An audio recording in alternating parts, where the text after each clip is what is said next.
WLD-FM and HD1, Dallas-Fort Worth. Let's go, Cowboys. Always live on the free Odyssey app.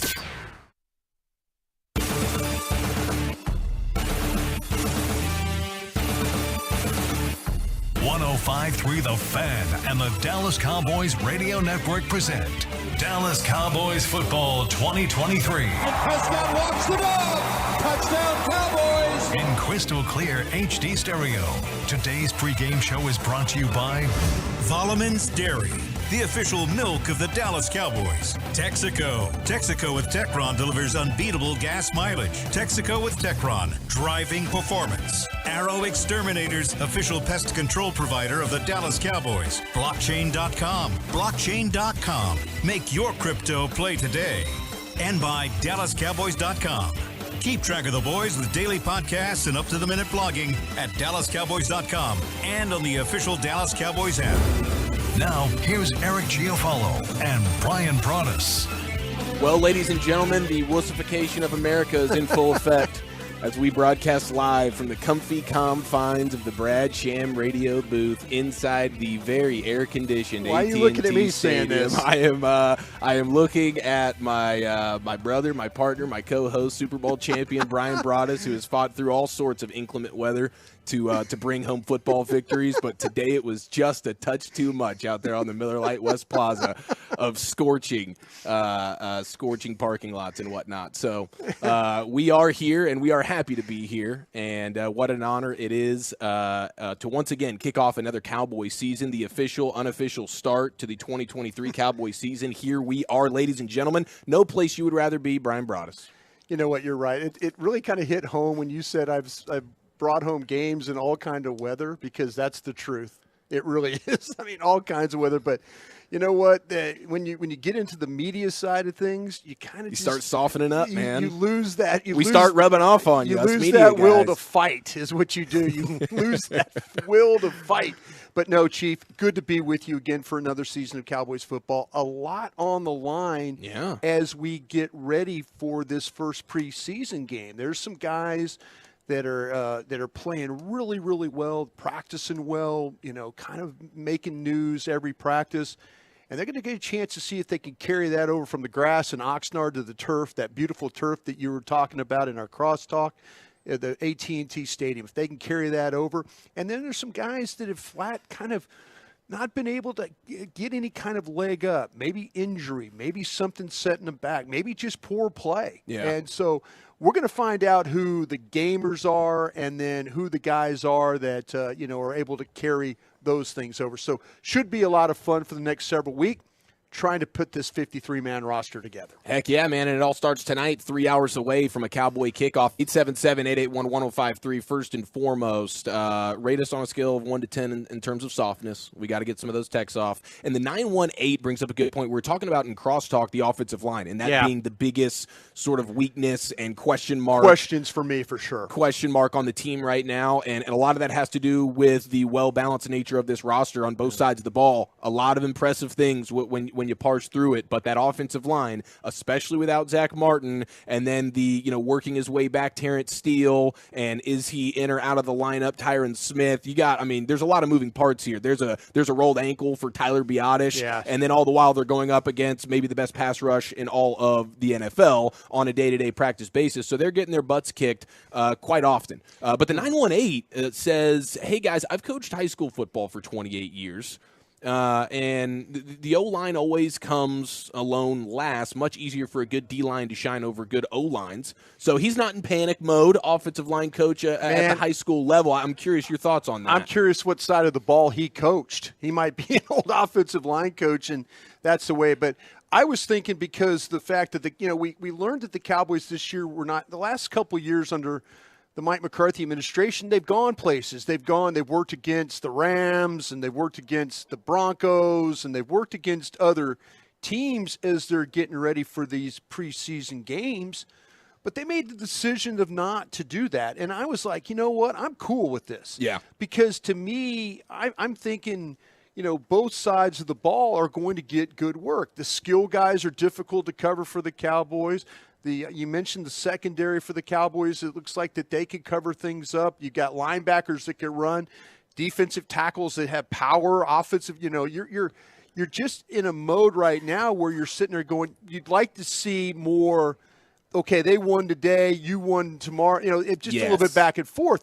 But to me, there seems to be more of the defensive line, the front seven. I get it, and Coach, I'm with you, and I appreciate you listening.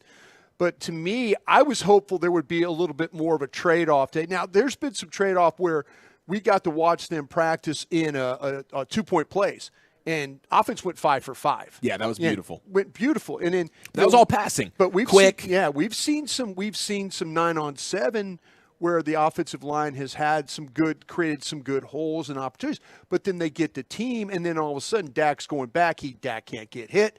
Oh, wait a minute, Micah Parsons is there. Okay, it's not just Micah Parsons. It's Quentin Bohanna. It's others that are rushing. Sam Williams. You're seeing others around the pocket. And you're thinking like, well, wait a minute, that's going to be a sack or that's going to be a hit, and I'm just kind of in that mode right now where I would just like to see this offensive line have a clean series or 2 or 3 where all of a sudden, they're creating holes, they're creating opportunities, because that will tell me that, like you said, this Cowboys front seven is one that the National Football League is going to have to worry about this year. Cowboys Nation, come out early to the Miller Lite House, the pregame gathering destination on the West Plaza of the stadium. Miller Lite is the only beer of the Cowboys, and we invite all Cowboys fans to join us for a great tailgate event. Sample some great seltzer brands as well, like Vizzy Hard Seltzer, the official hard seltzer of the Cowboys. 877-881-1053, 206 softness. I'm with Broadus. If there's air conditioning available, you use it and you enjoy it. Appreciate you there. 469, 1 on softness, 10 on intelligence, high IQ. Enjoy the AC, gents. Okay, so we're rocking and rolling live from the Brad Sham radio booth for the first time for the unofficial start to the Dallas Cowboys 2023 season. Cowboys, Jags. What are you excited for tonight? What have you seen at camp that makes you say, oh, I can't wait to see this guy and see if it translates positively on the field? Yeah, I'm trying to figure out, Eric, too, about these wide receivers. I kind of have an idea of 1, 2, 3. Am I going to have to manipulate my roster a little bit to carry a 6th guy? Can I afford? I'm going to have a 4 and a 5. Can I carry a 6th? Wait a minute, I've got tight ends. I'm going to maybe have to carry an extra tight end. Wait, where does Hunter Lipke fit in all this? Do I need a fullback? So as you look at roster manipulation, though, you're kind of in that mode right now where you're sitting there going, okay, well, I want to carry this guy, but I'm not sure. These guys, these receivers have done a really nice job. When you talk about, with Turpin and the way he's played, Tolbert has just been outstanding. And so he's in that mix now. And then, okay, well, what about Brooks? When we did the draft show, when we were covering the draft, all those things we're talking about, Brooks, 7th-round pick, South Carolina, went back, watched the tape of him. Guy's really good running drag routes. Guy could catch the ball. Guy could finish. Guy is a really good special teams player. Guy's a flyer. Guy's all this stuff. So all of a sudden now you're sitting there thinking, well, can I afford to carry 5 wide receivers? Am I going to have to carry a 6th one? These are the things that, these guys, and Brad Sham and I used to talk about this all the time when we were doing the games together. We're like, Bill Parcells taught me this, though, too. These players play themselves on or off the roster. Mm-hmm. And that's the opportunities that they have today. They play themselves on the roster or off the roster. I mean, you could sit there and put them in positions and say, hey, go get that job. Or you could also put them in a position where they don't want to take that job. So those are the kinds of things that I'm excited about as a personnel guy watching this game today. Yeah, and a lot of those wide receivers you mentioned, I mean, Turpin for sure. He's been a huge bright spot throughout camp, and we know what he's capable of. But surprising. He's taken it to another level to where it feels like offensively he's going to be a nice weapon for them with the speed and the skill set that he brings to the table. The fact that they've pulled him off the return game today and said, okay, focus on wide receiver aspects of your game. That's huge. That's huge. They, the catch radius, not huge. Ability to lay out and go get the football, huge. This guy getting down for balls, tough low. grabs. Yeah, he'll make some tough grabs on you too. But see, this is where I think he benefits now. Last year, coming from the USFL, comes into training camp, played a bunch of football, body beat up, tired, plays a whole NFL season. Makes the Pro Bowl as a returner, so all of a sudden you're like, wow, this cat's got it. He's doing some good things. This is the first off season where he's actually been able to rest his body, get himself right, get recharged up, work in the DAC yard a little bit on his skills and stuff like that. So credit to him, but he's starting to show these coaches that he's more than just a guy that can return punts and kicks. Yeah, it's huge, and this is an offense that needed sort of an injection of speed. They got that with Brandon Cooks. They did. If you can add a layer of Turpin into this offense, now things can open up for you in a big, big way. Yeah. But Jalen Tolbert has stepped up for sure, especially in comparison to last year. And then you mentioned Brooks. I think all of these guys have played their way onto the roster, at least in practice. And then now you got to see if it translates to the field, and that's where Brooks will, in terms of for his own sake, is he will be a bright spot, especially on special teams, which of course is the way that you make the roster when you're a bottom of the roster guy. And I mentioned guys that need to play their way back into that group of 6 is Simi Fehoko. Agreed. And see, last year at this time we were talking about Simi Fehoko in a positive way, like making all these plays, doing this, doing that. Simi struggled a little bit, been a little nicked up, kind of, has not finished as well as he needs, but he is a game player. I mean, I've seen him a bunch when, he was at Stanford there catching the ball the way he did. They thought enough of him the way they've kept him around. But he's got to go back out there and grab this. He's got to put himself in that mix with these other receivers. I don't know. I don't think they're going to carry 7 receivers. No. I mean, if they do, it's like, man, they sacrificed a couple of spots somewhere else to make sure they had 7 wide receivers. And speaking of Fehokos, Junior Fehoko, the rookie that's defensive another lineman. One, man. Hopefully that's he's another a one. Yeah, see, that's one where when you watched him play in college, you're like, whoa, okay, guy could play edge, guy could play tackle. They talked about him. They were really super excited about what he can bring. And we've seen these defensive tackles and these edges elevate their games at Oxnard and practice really, really well. That's why the offensive line, there's some concern because these guys are getting after these offensive linemen. Junior Fehoko needs to find a way to come in here and get a sack and a half, or get himself back in the mix of taking advantage of some backup offensive linemen for the Jacksonville Jaguars tonight. Mozzie Smith, Overshown, Deuce Vaughn. There's a lot of excitement with some of these rookies. Yeah, that's the one thing that the Cowboys can, and I always laugh about hanging your hat or what's the identity of the team and stuff like that. Well, the hanging the hat of this, the one thing that they hang their hat on here at the Cowboys have a lot of pride of doing is drafting very, very well. And so that's the excitement of all those guys that you mentioned, all those draft picks. But then, there's also some excitement too for me. Wanye Thomas, the safety. I didn't know much about Wanye Thomas at all, and I mention him right now. But the guy, you see him during practice, he's around the ball. I want to see the physical side that he has because he could cover, he could defend the ball, and he, pass breakup type of guy. Mm-hmm. He's one of those guys, you watch him, he's kind of coaching the young guys, even though he's a young guy himself. So I want to see if in fact that he can put some pressure on this front office to have to keep him around as well. This is a pretty good secondary as we speak right now. Man, Wanye Thomas, number 30, watch him tonight. He showed up in a big way when we were in Oxnard. The week and a half that we were there, he was showing up time and time again, and due to some of the injuries in the back end, he got to play with the ones, and he showed up. So he's certainly a guy. I'm glad you brought his name up because he's a dude I'm really fired up to see. How much Deuce Vaughn do you expect to see tonight? Well, I'll tell you what, though. I think you're going to see a pretty good rotation of all those guys. Maybe not so much with Pollard's situation, but with Deuce, Davis, Dowdle. Yeah, this is the type of game. You could use Hunter Lipke as a one-back runner. We saw that in the OTAs mini camps. I mean, he got a lot of opportunities in those. Training camp, he's kind of been a guy that you're like, whoa, where's he been? Everybody else seems to kind of push their way up to the point where you're like, well, maybe Dallas doesn't need to. I think the fallback plan. I know you're gonna hate this, but there's still as long as Zeke's out there, that's your fallback. But they're gonna use these 3 guys today. I'll tell you what's really important there, Eric, is whoever the third running back on this team is, that cat better be able to play some special teams. I'll say this because I don't think that Deuce Vaughn, because of his height, I mean, do you want to use him as a blocker? Do you want to use him in the return game, things like that? But you got there's things, that. But there's things that limit him size-wise. Yeah. So whoever that third running back is, that better be a war daddy special teams guy to make up for the fact that you don't use Pollard and you're probably not going to use Deuce Vaughn a whole lot. Man, I'm looking forward to seeing Rico Dowdle, poor guy. I mean, he shows up and plays very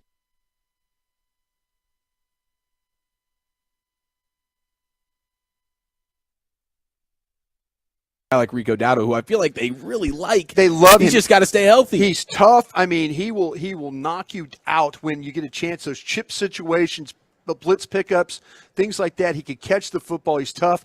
He just has to avoid the, oh, wait, what just happened? Oh, he's got a thigh problem, or he's got a calf issue or a foot issue. You know, those are the only things that's kept him from being a really good player. It's funny you mentioned Zeke. When I pulled in our favorite parking attendant, yeah. I rolled down the window and he was asking me like, so when is Zeke going to come back? You know, he's asking He me knew outside exactly. of AT&T Stadium. He knew exactly who to ask that question to. The guy that loves running backs more than anybody. I pulled up all the analytics and told him why we don't need him. I said, sir, have you ever heard of rushing yards over expectation? It's not a good reflection of Zeke's ability to produce these days. But it is still out there. It is still out there, and it'll remain until probably the week before the season starts. I can't wait till that first game when Zeke is back in the lineup there, and you're going to have to talk about this. No, then he's probably going to look like rookie year Zeke, and it's just going to be ridiculous. Just jumping over people. Hurdling folks and doing the whole bit. It's the official pregame show of America's team right here on the home of the Cowboys, 105.3 The Fan. Is brought to you by Reliant and NRG Company. The excitement is in the air. The 214 says bringing my boy 10 years old to his first NFL game today. There you go. Have fun. How old were you as a man who got to have season tickets watching 1972. I was about that age. 1972. About that 9 years old. Yep, actually. And if it's funny, I used to collect a pennant from and that's back in the day when they had felt pennants, and they used to, of all the opponents, and I got them all. I collected them all as a kid growing up. So if you get your kid a souvenir, something they could start collecting, and for long term, it'll be a lot of fun. But right about the same age, enjoy the day, have some fun. And hopefully everybody will stay upright every single play. Amen to that. All right, we're just getting started here on the official pregame show of the Dallas Cowboys, getting you set for Cowboys and Jaguars live from the Brad Sham radio booth inside of AT&T Stadium. We will go behind enemy lines. We'll get the exclusive one-on-one with head coach Mike McCarthy. All sorts of fun stuff right here on the official pregame show. But let's go inside the Star live with Bobby Belt, our Cowboys insider, next right here on The Fan. You don't want to miss the next Dallas Cowboys touchdown.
Hours to kick off, Cowboys Jaguars, AT&T Stadium. We're broadcasting live right here in the Brad Sham radio booth. Honored to be here for another Cowboys season. Brian Broaddus, myself, Eric Chiafalo. But we welcome in Bobby Belt as we go inside the Star. He is our Cowboys insider, and he joins us now right here at AT&T Stadium. Bob, happy footballing, sir. It's the official, unofficial start, right? Yeah, I mean, we'll trend more towards the unofficial. Do you say you're physically, mentally sort of in preseason mode as well, or do you feel like you're in midseason No, it's form? exciting. Like, you pull up to the stadium, and you get a sense of, like, oh, we're back. There's a little bit of that. But it won't probably truly hit until week 2 when you're pulling up for the Jets game. That'll be when it really kind of takes on that spirit and that vibe. But yeah, I mean, just being here walking around the stadium, there were like 3 different security guards you see every year who stop you and, go like, hey, how you doing? Welcome back. And so there's a little bit of coming back? When is he coming right, back? Yeah, there's a little bit of the first day of school vibe in that sense. Like, oh, hi, old friends. How you doing? Yeah. But, there's still definitely that preseason vibe to it. Can you confirm something for me? If you can't now, I'm going to need you to investigate. Okay. It feels like the turf down there is brand spanking new. It's just popping with the color, the paint, everything. And I'm like, is it just a repaint? What did they do? Did they vacuum this thing, or did they bring in some brand new turf? I mean, I would definitely hope they painted the grass sometime between the end of last season and today. So that is definitely probably the case, is that it was painted. But I also have not seen the turf yet even. I literally hit the elevator, came upstairs, and walked right in here. So I haven't even gotten a chance to look at it yet. But no, I'll have to investigate. I'll ask around. Bobby, the things that you carried from Oxnard back home that were now questions in your minds when you look at this football team, is there things that have changed for you, or stuff like, darn, I did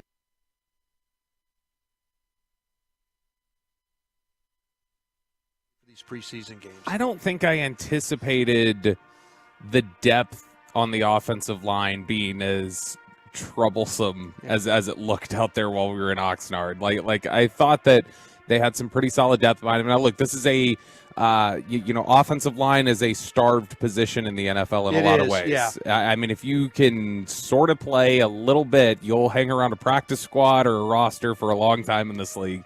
And so there are more spots than there are talented players to fill them a lot of times on these rosters with the offensive line. And so I absolutely understand how difficult it is to find them, but I thought that the Cowboys had done a pretty good job building up their offensive line depth and feeling like they had solid rotation behind them. And when we were out there in Oxnard, it just didn't look that way. Chuma Edoga did not look as good as you would hope a veteran, former third rounder would have looked. Matt Farniak was okay, but he didn't look as strong as you wanted. TJ Bass, the undrafted free agent, somebody a lot of people were excited about.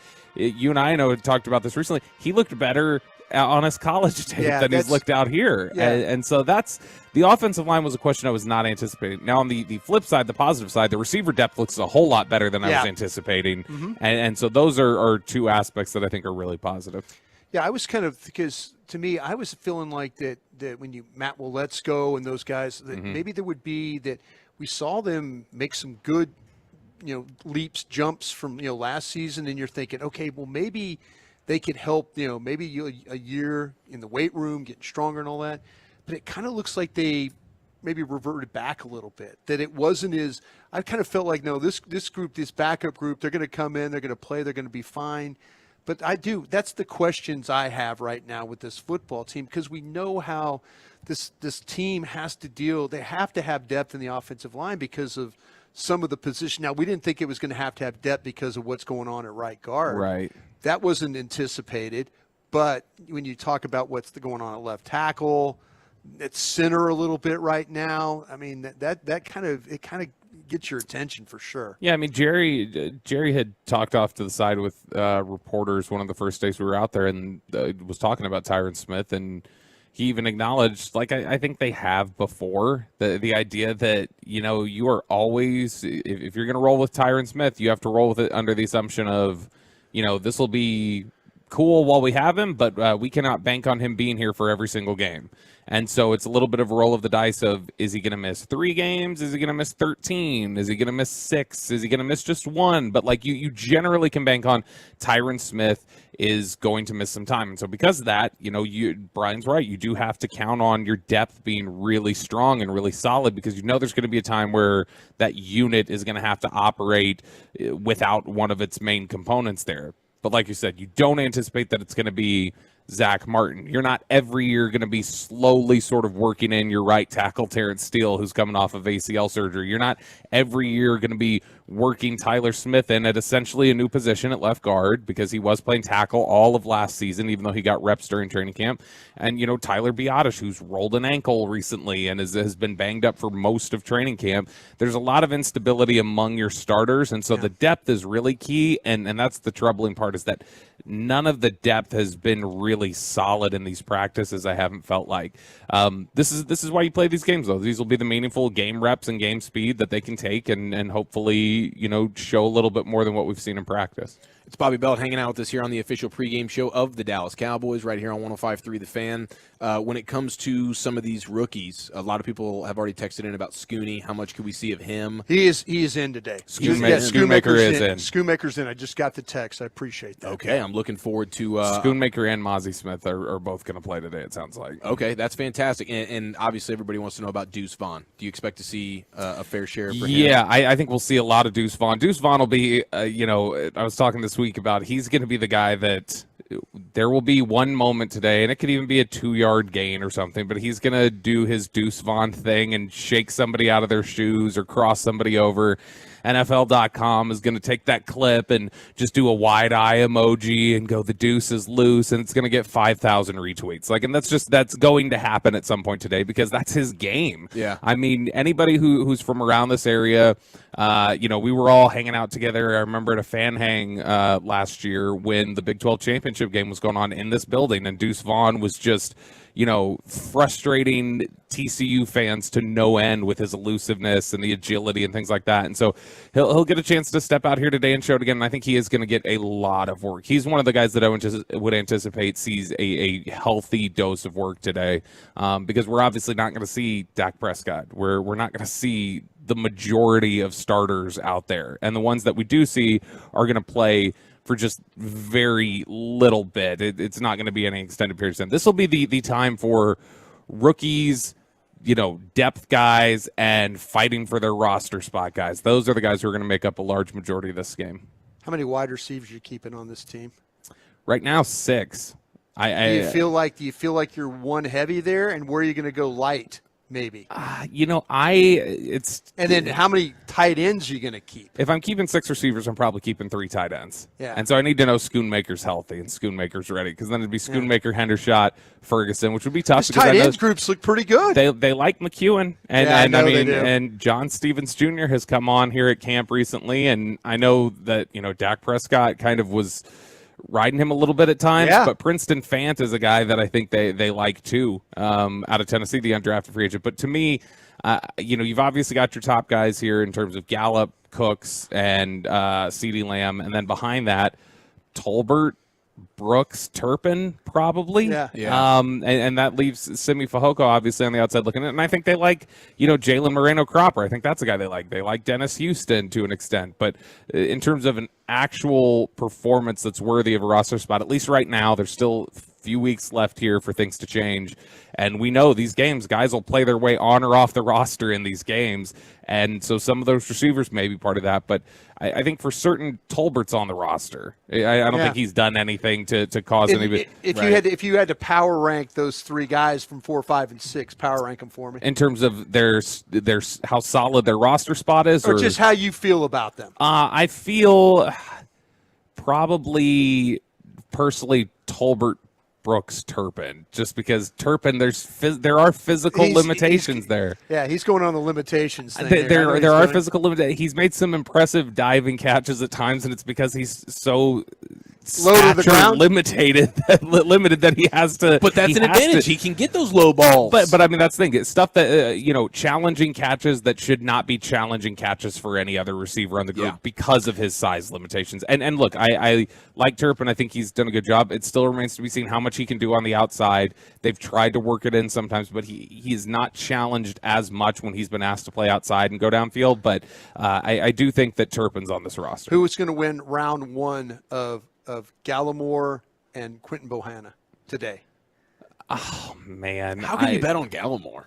I mean, I don't feel like you can bet on either guy really strongly. Bohanna's been better. He's been a lot better. But I also remember Bohanna being good in some practices last year, and then quickly it quieted down. I'm not a hater. I am a lover of all. Brian Broaddus. This defensive tackle group has done a pretty darn good job. That's absolutely. the reason why we're like, whoa, the offensive line having some struggles. Absolutely, but if we're also having so many questions about the offensive line, and this is the age-old debate about what you see at these practices, is it more discouraging for the one side or encouraging for the others? Right. Is that if we're looking out here questions depth, I do want to see it out there. I do think that natural ability to be disruptive, that edge, the ability, the ceiling is on the side of Neville Gallimore. He's got the ability to be disruptive. Yeah. Have his work habits always been the best? No. That's something that they've been frustrated with. It's something that, he's due, I think, a $1.1 million bonus if he makes the 53-man roster. And so that's something that is going to have to be weighed into the equation when the Cowboys look at Neville Gallimore. I think Quentin Bohanna's been better. Honestly, I wouldn't be stunned, even with some of the struggles. I wouldn't be stunned if they both make it, because when you try and cut down the defensive line depth, knowing Dan Quinn is a defensive line guy, it's hard to if you cut them, come up with 9 names or whatever else, 10 names that you'd want to keep. Fill in the blank. Jabril Cox. For tonight or for just in the future? Right today, for today. Jabril Cox will play a lot tonight. Is what I think. Give me the crystal ball. Give me the crystal ball. Jabril Cox is a guy that I think is still very good in terms of his coverage ability and things like that. The biggest thing that has kept him off the field, lot, don't we? But the biggest thing that's kept him off the field, obviously, is the injury slowed him down. He and Michael Gallup both were sort of robbed, I think, of confidence in their physical abilities. It was a mental hurdle. But the issue with him has always been, even when he's been healthy, is the run fits and the ability to diagnose and make plays in the running game. That's always been his issue. So that's definitely one of the games within the game I think we need to be watching tonight, is Jabril Cox and how he's reading the run. He hasn't looked bad out here at training camp, but still, even when people are talking about, man, Jabril Cox made a play today or did this, that, most of the time during training camp, what we've seen is it's been in the passing game. It still hasn't been a lot of diagnosing the run and making a play. And the kicking game. All eyes on the kicking game today? Yeah, I mean, it seems like, at least for right now, they're willing to just say, Brandon Aubrey, just don't screw it up, and it's yours. And so, I mean, the fact that he's somebody who has, it seems like, kicked a lot better ever since Vizcaino was taken away, and it is such a mental position that maybe that was the vote of confidence that he needed to step in there. They really like him, and they want him to win this job, but they also wanted Jonathan Garibay to win this job a year ago, and he just wouldn't allow it. And so I think as long as he just does not, completely go the Garibay direction, if he's out here and he's just strong and he makes the kicks he needs to, I think even if he misses a 50-yarder, that's not going to kill him. We have not seen him kick off, have we? In practice or anything like that? No. Not when we were out there, right? No, not when we were there. It could have happened sometime last week. But Brandon Aubrey, definitely a guy that I think they're trying to show their vote of confidence in, trying to have him just seize the job at this point. But again, I'm still not convinced the kicker week 1 is the guy that's on the roster right now. But this will be the opportunity for him to come out here and show it. And I would guess, maybe some of these 4th and 2s and stuff like that, maybe McCarthy just says, let's not go for it. Let's just go ahead and kick. I think you're absolutely right on that. Let's see how he looks. I think you're right. Go enjoy some of that press box food, Bob. I'll meet you at the carving station here in a couple hours. I love you all. Love you more. There he goes, Cowboys insider Bobby Belt. Thanks to Papa John's. It's big, it's good, and it's only for Cowboys fans. The Cowboys special from Papa John's. A large one-topping pizza for only $9.99. Order today. Better ingredients, better pizza. Papa John's, the official pizza of the Dallas Cowboys. Let's go behind enemy lines as we continue to get you set for Cowboys Jaguars. The Jaguars play-by-play man Frank Frangie joins us next right here on The Fan. At Jigsaw Dating, we obviously want the Cowboys to bring that 6th ring home. But to be honest,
And as we go behind enemy lines, as we continue to get you set for Cowboys and Jaguars, the official, unofficial start to the Dallas Cowboys 2023 season. And Frank sits down with us here in the Brad Sham Radio booth. Frank, thanks for the time, sir. Eric, happy to be here with you and Brian. How's everybody? Wonderful, wonderful. Football is back, and that is a beautiful, beautiful thing. And these Jaguars got some expectations this year. I think that's what's different this year, Eric, about everything in the past. We haven't had those. Even when we've had good years, 17 came out of nowhere. Last year, kind of mid-season on, came out of nowhere. We all remember the Cowboys game, the overtime game. I think that's what's different. It's exciting. It's been probably as an exciting an off-season as we've had in our town because of the expectations in a long time. We'll see how a young team deals with it. Frank, the quarterback situation, and it's so strange how, like, you draft a very talented guy, and then all of a sudden coaching kind of gets in his way a little bit, and maybe some things of his own doing. But then you guys bring Doug Peterson, and it looks like it's just night and day for him as a player. Brian, and you know Doug as well as anybody knows him, he is such a good person for starters. That he's built a culture. Culture matters, man. This thing was dysfunctional 2 years ago. You guys know that. It was a mess. So he had to earn their trust. Well before he called these great plays and coached this wonderful young quarterback, he had to earn their trust. I think that's the best thing or the coolest thing we saw happen, and it was as important as anything else he did. And they trust him, and Trevor really trusts him. Listen, when you get quarterback and coach figured out in this league, whether it's Belichick and Brady or Andy Reid and Mahomes or Sean Payton and Breeze, if you figure out quarterback and coach, I don't know if we're there yet, but if you figure out quarterback and coach in this league, you have some good years coming, and we're hoping that's kind of where they are. Yeah, I mean, it's very, very special. Doug Peterson, I mean, maybe the most underrated coach in the sport, to be quite honest with you, and what he does offensively. Trevor Lawrence, what is sort of the next step for Trevor Lawrence? Because the last 9 games or so of last year, and then the comeback playoff victory versus those Chargers, I mean, it seems like he is trending very much in the way that we thought he was when he was the number one pick. Yeah, Eric, the next step is consistency. The next step is not 3 steps forward and 1 step back. All young quarterbacks have that, by the way. We saw at the end of last year, and remember, even that Chargers game, there were 4 interceptions in the first half. Trevor would tell you it wasn't a very good half, really bounced back. I think the next step is play in and play out. The great quarterbacks in this league, Patrick Mahomes and Joe Burrow and Josh Allen, the great quarterbacks in the league, they hit the open guy every time. They make the right read every time, and I think that's the next step. But I think Trevor's headed there. He's a very unassuming guy. He takes to coaching very well. He's a great teammate. He's a really good leader for as young as he is. We were joking. Fortner came into the league last year, the center. Oh, yeah. He was a rookie. 2 years older than Trevor, even though Trevor had been in the league a year earlier. So he's a young guy, but he's a very good leader. Frank, when you overall, though, the way your roster is structured, where's the strength of Jacksonville? You know, we're talking about the quarterback play and stuff and what Doug's been able to do with this offense. But as you watch these practices, as your team gets ready for the season, where do you see the strengths of this Jaguars team? I think they're going to be very good offensively. They're going to be a very good passing offense. I think if Calvin Ridley's everything we hope he is, oh, my goodness. They could be really good offensively. They're going to have to outscore some people. They were not a very good pass-rushing team last year. That's got to get better. That's probably the concern. But, Brian, to your question, the strength of this football team will be the vertical passing game. You're not going to see much today. I don't think the Cowboys are playing anybody. Sure. I think Trevor's going to play a series. Okay. So I don't think you'll see much today. But I think that's the strength, is the vertical passing game. And Travis Etienne's a really good back. So they've got the offensive weapons. They've got to find the defensive pieces, I think. And I think that's a big part of camp right now. Man, you mentioned Calvin Ridley. Has he just been tearing it up? I see the highlights, and it's like, oh, my gosh. You know what, Eric? He's different. When you see a guy that's different, it stands out. It's hard to be different in the NFL because they're all good. Right. They're all good players. I mean, this is a pretty good football team. So when you see a pretty good football team, I mean, Zay Jones and Christian Kirk and Evan Ingram, the tight end, they're good players. But when you see a guy that looks different, even then, he's got a chance to be special. I'll tell you something else about Calvin, too, Eric. He really appreciates this second lease on life, this second lease on NFL life. He had a tough go. He got to Atlanta, the gambling stuff, lost a year. He really appreciates the fact that not only is he getting another chance at it, but he's getting a chance at it with a really good young quarterback and a really good play-calling coach. So he's in a good place. He really is. Yeah, what'd you guys do with Evan Ingram? Man, I mean, it always, like... Taught him how to catch. Yeah, it's amazing because, like, for so many years, every time we do a pregame show with the Giants, it was like, well, Evan Ingram, weapon, and he really didn't do much. Right. Then all of a sudden, again, Doug shows up. You know, he shows up in Jacksonville, and then he looks like the second coming of pick whatever tight end you want to talk about that's leading the league. What what is it that got into him? Is it health? What made the difference for him? 2 or 3 things, Brian. Number one, he's a good player. He is a good player at Ole Miss. That's why the Sure. Giants took him. Everything was a little dysfunctional. You guys see the Giants twice a year, so you know better than I do, but everything seemed dysfunctional there. Evan almost gave up football. He was so frustrated there. He told us, he said, listen, it was just – and again, here's another guy, shows up with Doug Peterson and Trevor and gets targeted a lot. Right. He's not getting doubled because of the other receivers. He was so happy. He had a franchise tag. He was never not going to play. They finally extended him a couple days before camp. It's kind of interesting. Both sides knew they want to be together for a long time. Sure. But Evan knew that, and the Jags knew that. You have to play the game a little bit, so you don't go to OTAs because you're waiting for the tag to play out. But he's another guy. I sound like a broken record, but much like Calvin Ridley, this is his second crack at this, and he's real appreciative of it. He really is. We're going behind enemy lines here. Frank Frangie, Jaguars play-by-play man in the Brad Sham radio booth, hanging out with us on the official pregame show of America's team. I saw that the Jaguars, they're enhancing the facilities. Yeah. $120 million headquarter, and I'm seeing that the urinals will have hydration testing going on. Can you speak to this, Frank? And do you intend on checking your own hydration? I wasn't going to tell you guys this, but I'll tell you now. That's for me. I need to be hydrated. Hey, same with Broadus. Broadus is like an anti-water guy. I'm over 60 now. We need to stay hydrated. We old guys. So, I've now answered more questions about the hydration in the urinal than I have about the football team. So, but I will tell you this. It's an amazing facility. Nobody knows great facilities more than you guys do. Sure. This practice facility is something. We've practiced joint practices with the Vikings and the Patriots and the Ravens and the Bucks and the Falcons, and we didn't have anything like all these teams had and like you guys have. This thing's amazing now, bro. I mean, it's as good as advertised. Even hearing what it was going to be, when we finally saw it, our jaws dropped, man. So it's pretty special. Well, I worked in Jacksonville in '98, so it was like we were in that stadium. Yeah. And I'll tell you Same one. Same thing, and like Alltel Stadium, Gator Bowl, whatever you wanted to call it back then. But I'm happy for my friends in Jacksonville that that comfort level. Now they can worry about their hydration and they can have a nice. They have windows. I think you probably actually have windows. Right. Not only are we hydrated, but now can see outside. Yeah. You put those two things together, man. Sky's the limit for where we're headed now. It's a dang paradise. Frank Frangie, Jaguars play-by-play man, hanging out with us here on the official pregame show of the Dallas Cowboys. As you broad scope the league, what piques your interest? Everybody's talking about Hard Knocks and Aaron Rodgers and these Jets. They're force-feeding us the Jets. What are you looking at across the league? Yeah, a few things. Number one, all this offense with these quarterbacks. We mentioned it before. It just gets better and better. Patrick Mahomes and Joe Burrow and Josh Allen, they're all in our conference, So it's crazy. The AFC's loaded, man. You guys take that Rodgers and deal with that. Now we got Justin Herbert's there. Trevor's emerging. So I think that's a big part of it. So I think the quarterbacks, I think, is the storyline. And Rodgers is in the Hard Knock stuff. Rodgers is part of that.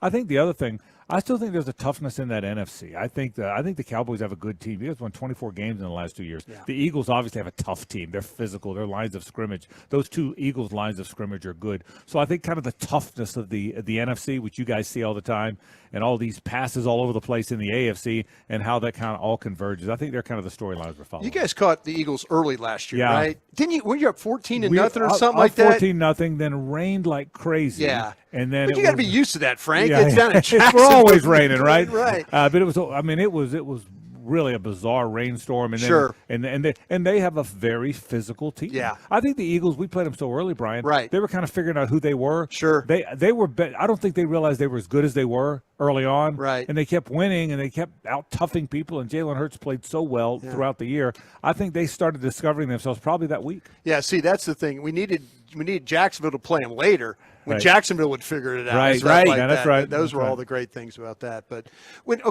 just for today's game, though, we want to keep everybody upright. That's the thing. Everybody get up after every play. I want to hear you broadcast. Everybody's up after every play. But you talked about, are there some guys that are going to go longer? Or is the defensive guys going to go longer? Offensive guys? I know you talked about your quarterback only going to maybe a series or so. Here's a couple guys I think you'd look. Not that fans care about linemen, but to your question, Brian, I think the two tackles, Walker Little, who's going to be the left tackle while Cam Robinson's suspended for a while, and the right tackle, Anton Harrison, the kid, the rookie first rounder from Oklahoma, who they love, by the way. They absolutely should. I think those two guys are going to go a little longer. I think most of the starters, Foye Aluakon, I don't think is going to play. Tyson Tyson Campbell's in the protocol. He's not going to play. But most of the starters are going to start the game. I'm guessing a series. I'm guessing. You know what? If it's a 3-and-out, maybe a second series. But I would think if Trevor and the guys that people have heard of play more than 8 to 10 plays, I'd be surprised. I think those two young tackles may go a little longer. But for the most part, I think if there's rookie starters, a longer, but I think 8 to 10 plays. Well, what's the status, Frank, of Trayvon Walker? Number 1 pick, 2022 draft, defensive guy, pass rusher, Georgia. What's the deal with him? Eric, he's going to be a really good football player when everybody, him included, figures out what he is. Okay, I think I wonder when I see him, I see a big end in a 4-3.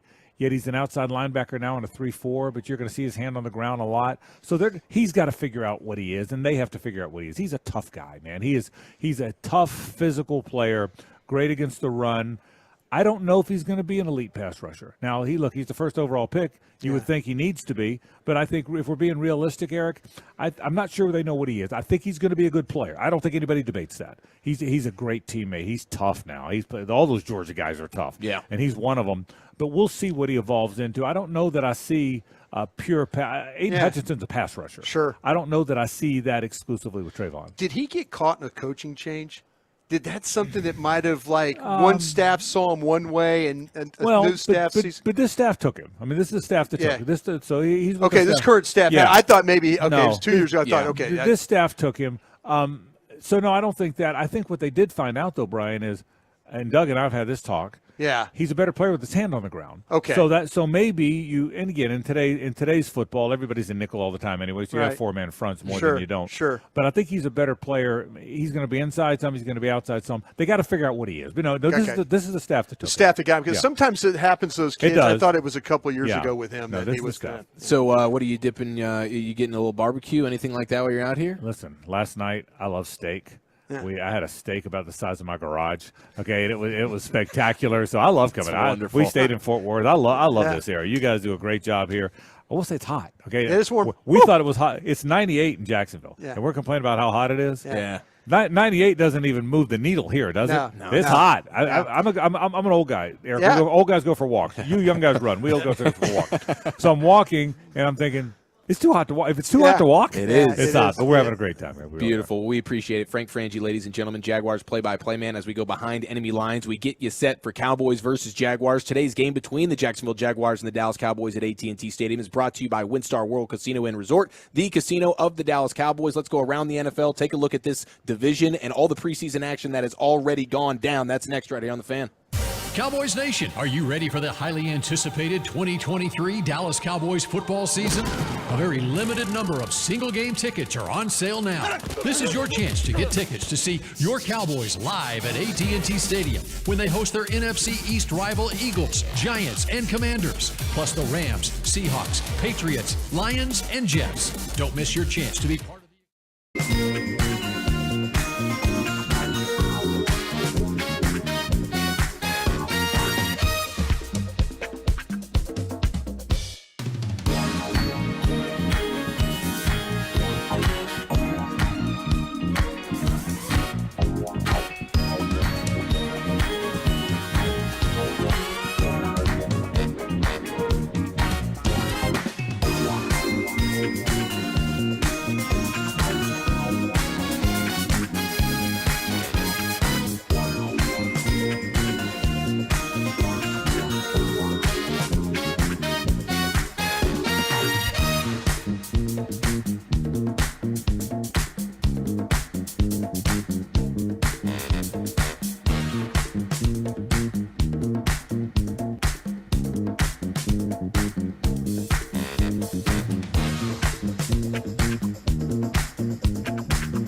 KRLD FM and HD1, Dallas, Fort Worth. Let's go, Cowboys. Always live on the free Odyssey app.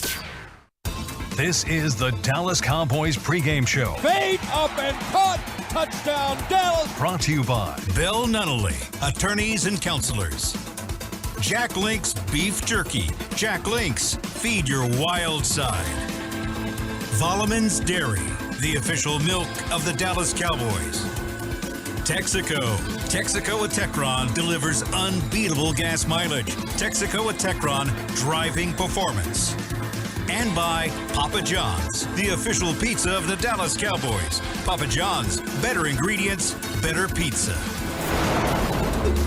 It's a Cowboy game day here inside of AT&T Stadium. Great to be with you on the official pregame show of America's team, brought to you by Miller Lite, the only beer of the Dallas Cowboys. It is Miller time. Brian brought us a Super Bowl champion, myself, Eric Chiafalo. 2 fists of the G-Bag Nation, 2 to 7 right here on your home of the Cowboys, 105.3 The Fan. Weekdays, we get you set for Cowboys and Jaguars under 2 hours to kick off. 2 hours to the first kickoff of the 2023 Cowboys season. So much to get into. We'll check in with Babe Laufenberg live from the booth in just a few minutes. Christy Scales from the field as well, Cowboys sideline reporter. And, of course, Brad Shams' exclusive one-on-one with Mike McCarthy coming up just shortly before kickoff as well. But let's take a look, Broadus, around this league right now and different strategies going into preseason. It's always a little bit interesting. Which team's playing some of their starters, which quarterbacks are playing, who's just sort of punting on the whole idea in general, like we know guys like Sean McVay have done with the Rams over the years. And everybody's got sort of a different strategy. The Cowboys, of course,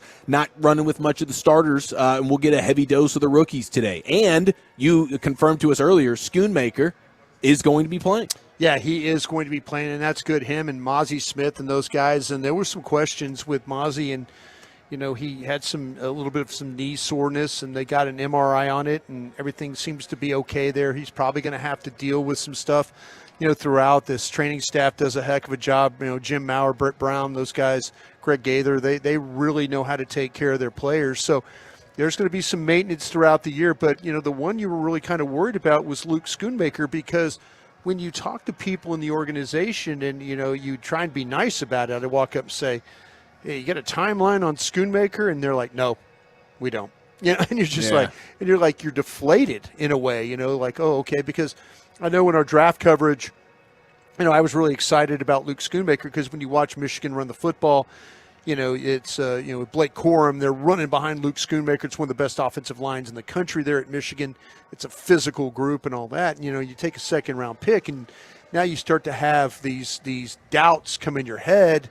Is this plantar fasciitis, is it going to be something that is going to keep him from playing very much at all? And for him to come back and show some things at practice, first practice, caught a touchdown pass down in the red zone, nice little hook, got the ball to him, secured it. He's had a couple of different plays. He's been in some blocking situations. So, for him to have an opportunity to play today when question was, what's the timetable? We don't know. Well, now at least we get to see him play. Yeah, pleasant surprise. I was not expecting to see Schoonmaker out on the field for the first preseason game based on, like you said, the conversations we had when we were in Oxnard to kick off training camp. But, okay, now different strategies across the sport where you have guys like Andy Reid, Chiefs head coach, saying Pat Mahomes, rest of their available offensive starters will play roughly a quarter in their preseason game tomorrow versus the Saints. I find that to be interesting. Andy Reid's running Pat Mahomes for a full quarter, not just, hey, let's go get a couple of snaps. He's running Mahomes out there for a full quarter. Yeah, and, teams are different, and a lot of it has to do with the health of your team as well. Where's your team injury-wise? Can you afford to play starters? Can you, is your offensive line intact? Are your skill players all there? Are your running backs, where are they at right now? So, if you feel like that your quarterback can adequately be protected and not be compromised in any way, by all means, give it a go. We're going to see today here in our situation where, the Cowboys really, the offensive line, we've mentioned it a bunch, it's a little bit in flux. And I don't know if I'm interested, even though, we had Frank Franchi on earlier talking about it, Jacksonville, the pass rush, maybe not, but you just don't want to take that chance. No, you don't want to throw Dak behind this offensive line. Not right now. Not until you get things kind of squared up of like, okay, we can rely on these 5 guys. And Andy obviously feels very comfortable, and there's coaches around the league that feel comfortable playing their starters because their injury situation is not keeping them from getting their best players on the field and protecting their quarterback. I got to be honest with you, I was kind of smirking a little bit when I saw the start to the Commanders game, and it's preseason, okay, and so everything's sort of taken with a grain of salt here. You don't want to overreact to too much. But when I saw the first 2 drives for the Commanders' first-team offense yesterday, going holding, sack, 3rd and 30, punt, and then the next drive resulting in a safety offensively, I'm going, okay, I like what we're seeing here from these Commanders. Riverboat Ron, Eric Bieniemy, he was mother bleeping somebody with the way he likes to coach, the way that offense started. But your guy Sam Howell came through a touchdown. Yeah. Commanders getting it done a little bit. 9 of 12. That was a horrendous start to that game. Yeah, that was them. A bad start for the Commanders. 9 of 12 for Howell for 77 yards. You mentioned the 1 touchdown, no interceptions. Rodriguez, their draft pick, was from Kentucky. He had 5 carries for 39 yards. So yeah, it's one of those things where I kind of feel like that the Commanders, if they ever figure out the quarterback situation, I know you and I talk about it on the G-Bag Nation quite a bit. What do you think of the Commanders? To me, they're set skill-wise and defensively. They are set. But if they figure out that quarterback situation, that's going to be a team that you're going to have to deal with, just because I think from top to bottom their roster's pretty good. Now, we saw Russell Wilson and these Denver Broncos last night get some considerable playing time, which is always a little bit sad to see some of these veterans playing into like the second quarter or into the second half. And you're going, my gosh, this is not supposed to be – I'm not supposed to be really familiar with some of these players that I'm watching when it comes to quarter number 3 and 4. But Sean Payton did not like what he saw to start that game where Russell Wilson starts 1 of 4 for 19 yards. He had been sacked. He had fumbled the ball that he ultimately recovered. It was a bad start, but he keeps them in there, and then they end up driving. They get a touchdown. Maybe they end up feeling a little bit better about it. But that was another rocky start for old Sean Payton, and Russell Wilson was looking a lot like last year's Russell Wilson for a chunk of that game, and he was getting crushed. Well, the good thing is if you're a Ben DiNucci fan, you had to be excited about Ben going 7 of 9 for 57 yards, averaging about 6.3 a toss. My Italian brother, Ben DiNucci, friend of the G-Bag Nation. No interceptions, no touchdowns there, but Jarrett Stidham was awful in that game. He was 5 of 15 for only 50 yards, 1 interception. That's the problem that you run into right there. Who is going to be the backup quarterback there to Russell Wilson? Jarrett Stidham off to a very poor start.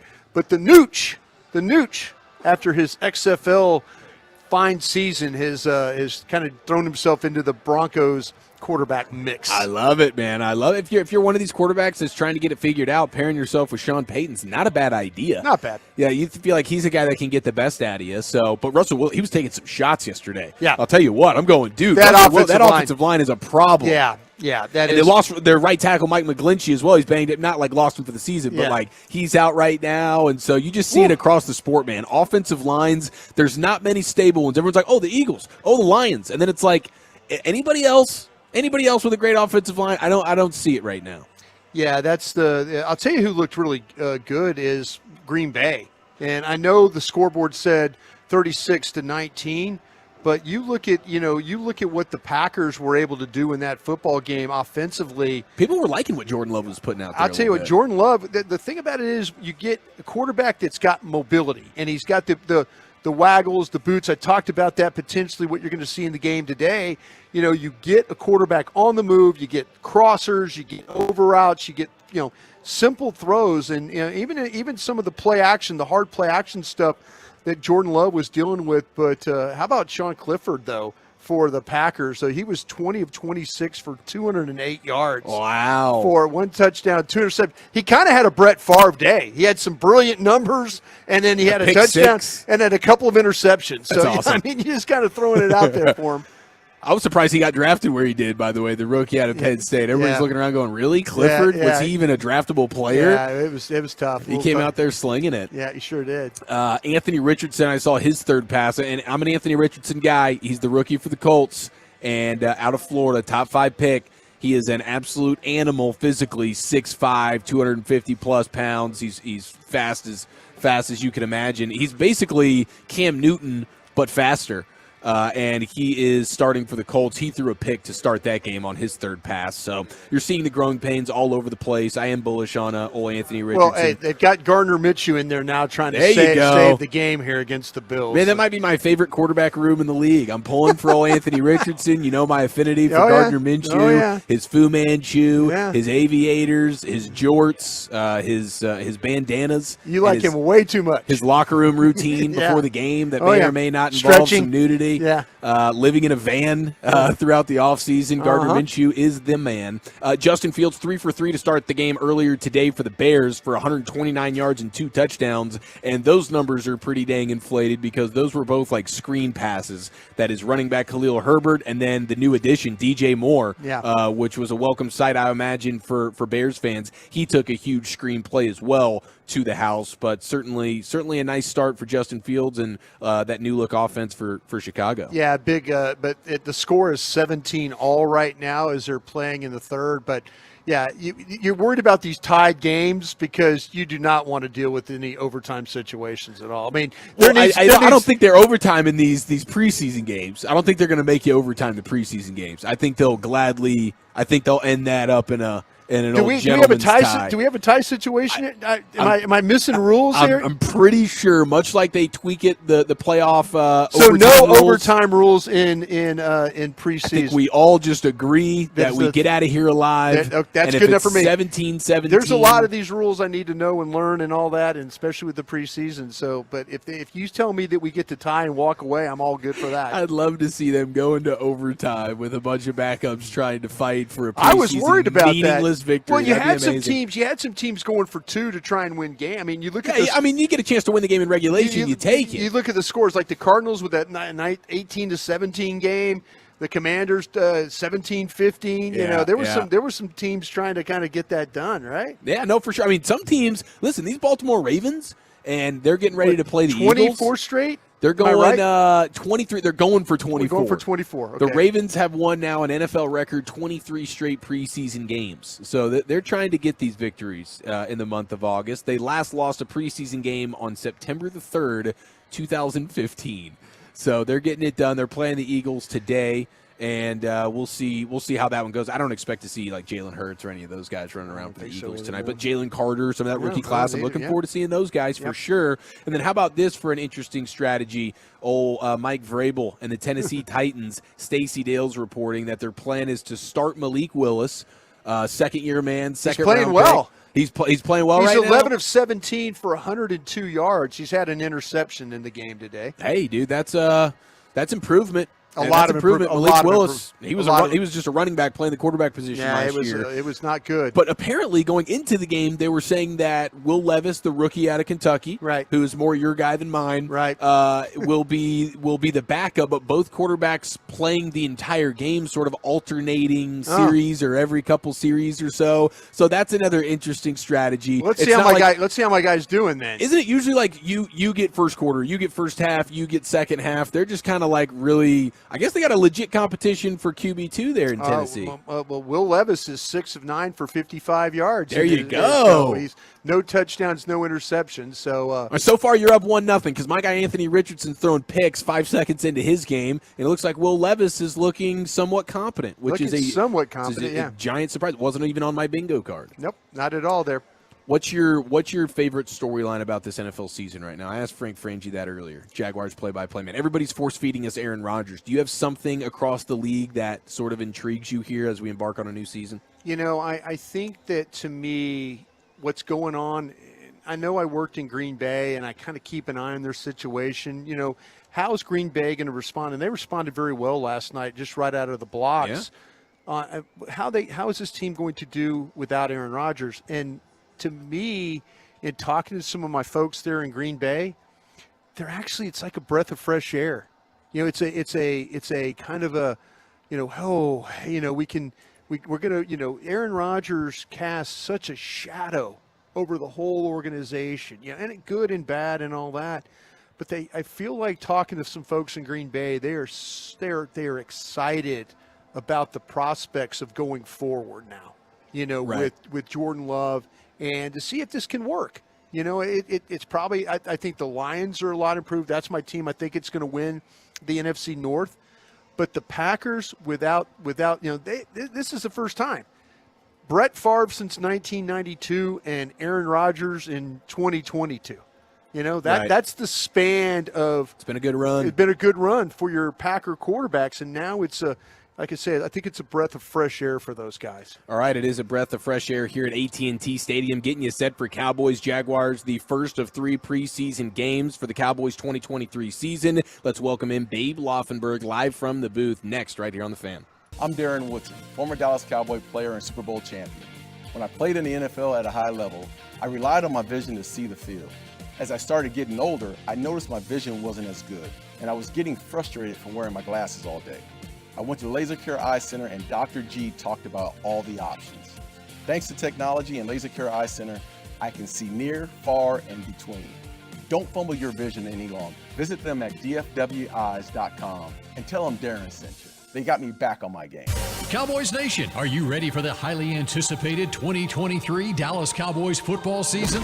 A very limited number of single-game tickets are on sale now. This is your chance to get tickets to see your Cowboys live at AT&T Stadium when they host their NFC East rival Eagles, Giants, and Commanders, plus the Rams, Seahawks, Patriots, Lions, and Jets. Don't miss your chance to be part of the excitement this season.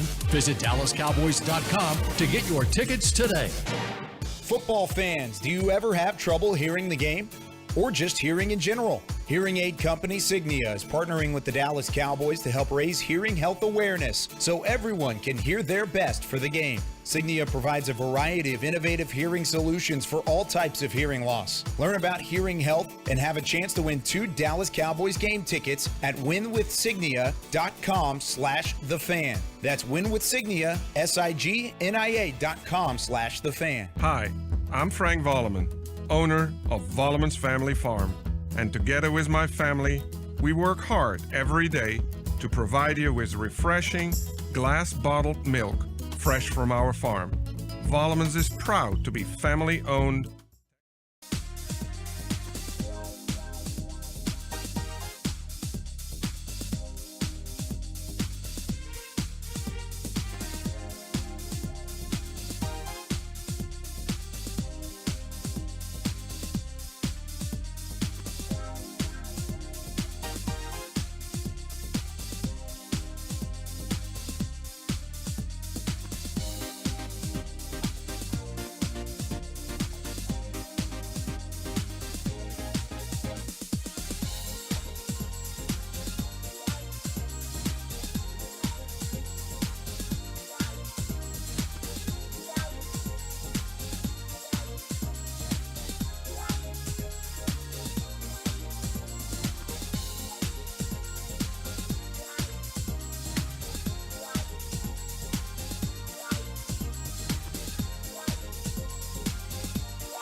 Just over 90 minutes to kick off. Cowboys Jaguars preseason is underway at AT&T Stadium. We're live here inside the Brad Sham radio booth, getting you set for kickoff. Christy Scales, Cowboys sideline reporter, will join us in just a few minutes live from the field. But inside the booth with us is the greatness of Babe Laufenberg. Babe, how you doing? I am doing well, and I know you guys are doing well. I was thinking about you seriously driving in, going, oh my God, those guys have to be just sweating.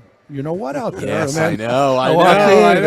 No, they're not sweating. You guys made the wise move, veteran decision. Yeah. Brought us pulled the strings that were necessary to keep us from scorching out there in the Miller Lite Plaza. So of course during the regular season we'll be out there partying with all the Tolos and Cowboys Nation, but we kept it cool today. It would have been the radio pregame version of the Junction Boys. You guys could have written a book on being out there. I said, listen, I'm down to do it, but you need to have an IV attached to my arm the entire time. That's great. That's my one stipulation. They couldn't pull off the IV. I asked if they could please just pull the ambulance from underneath the stadium out next to the broadcast. Broadus would have to broadcast from a gurney. Yeah, that and the paddles. Clear.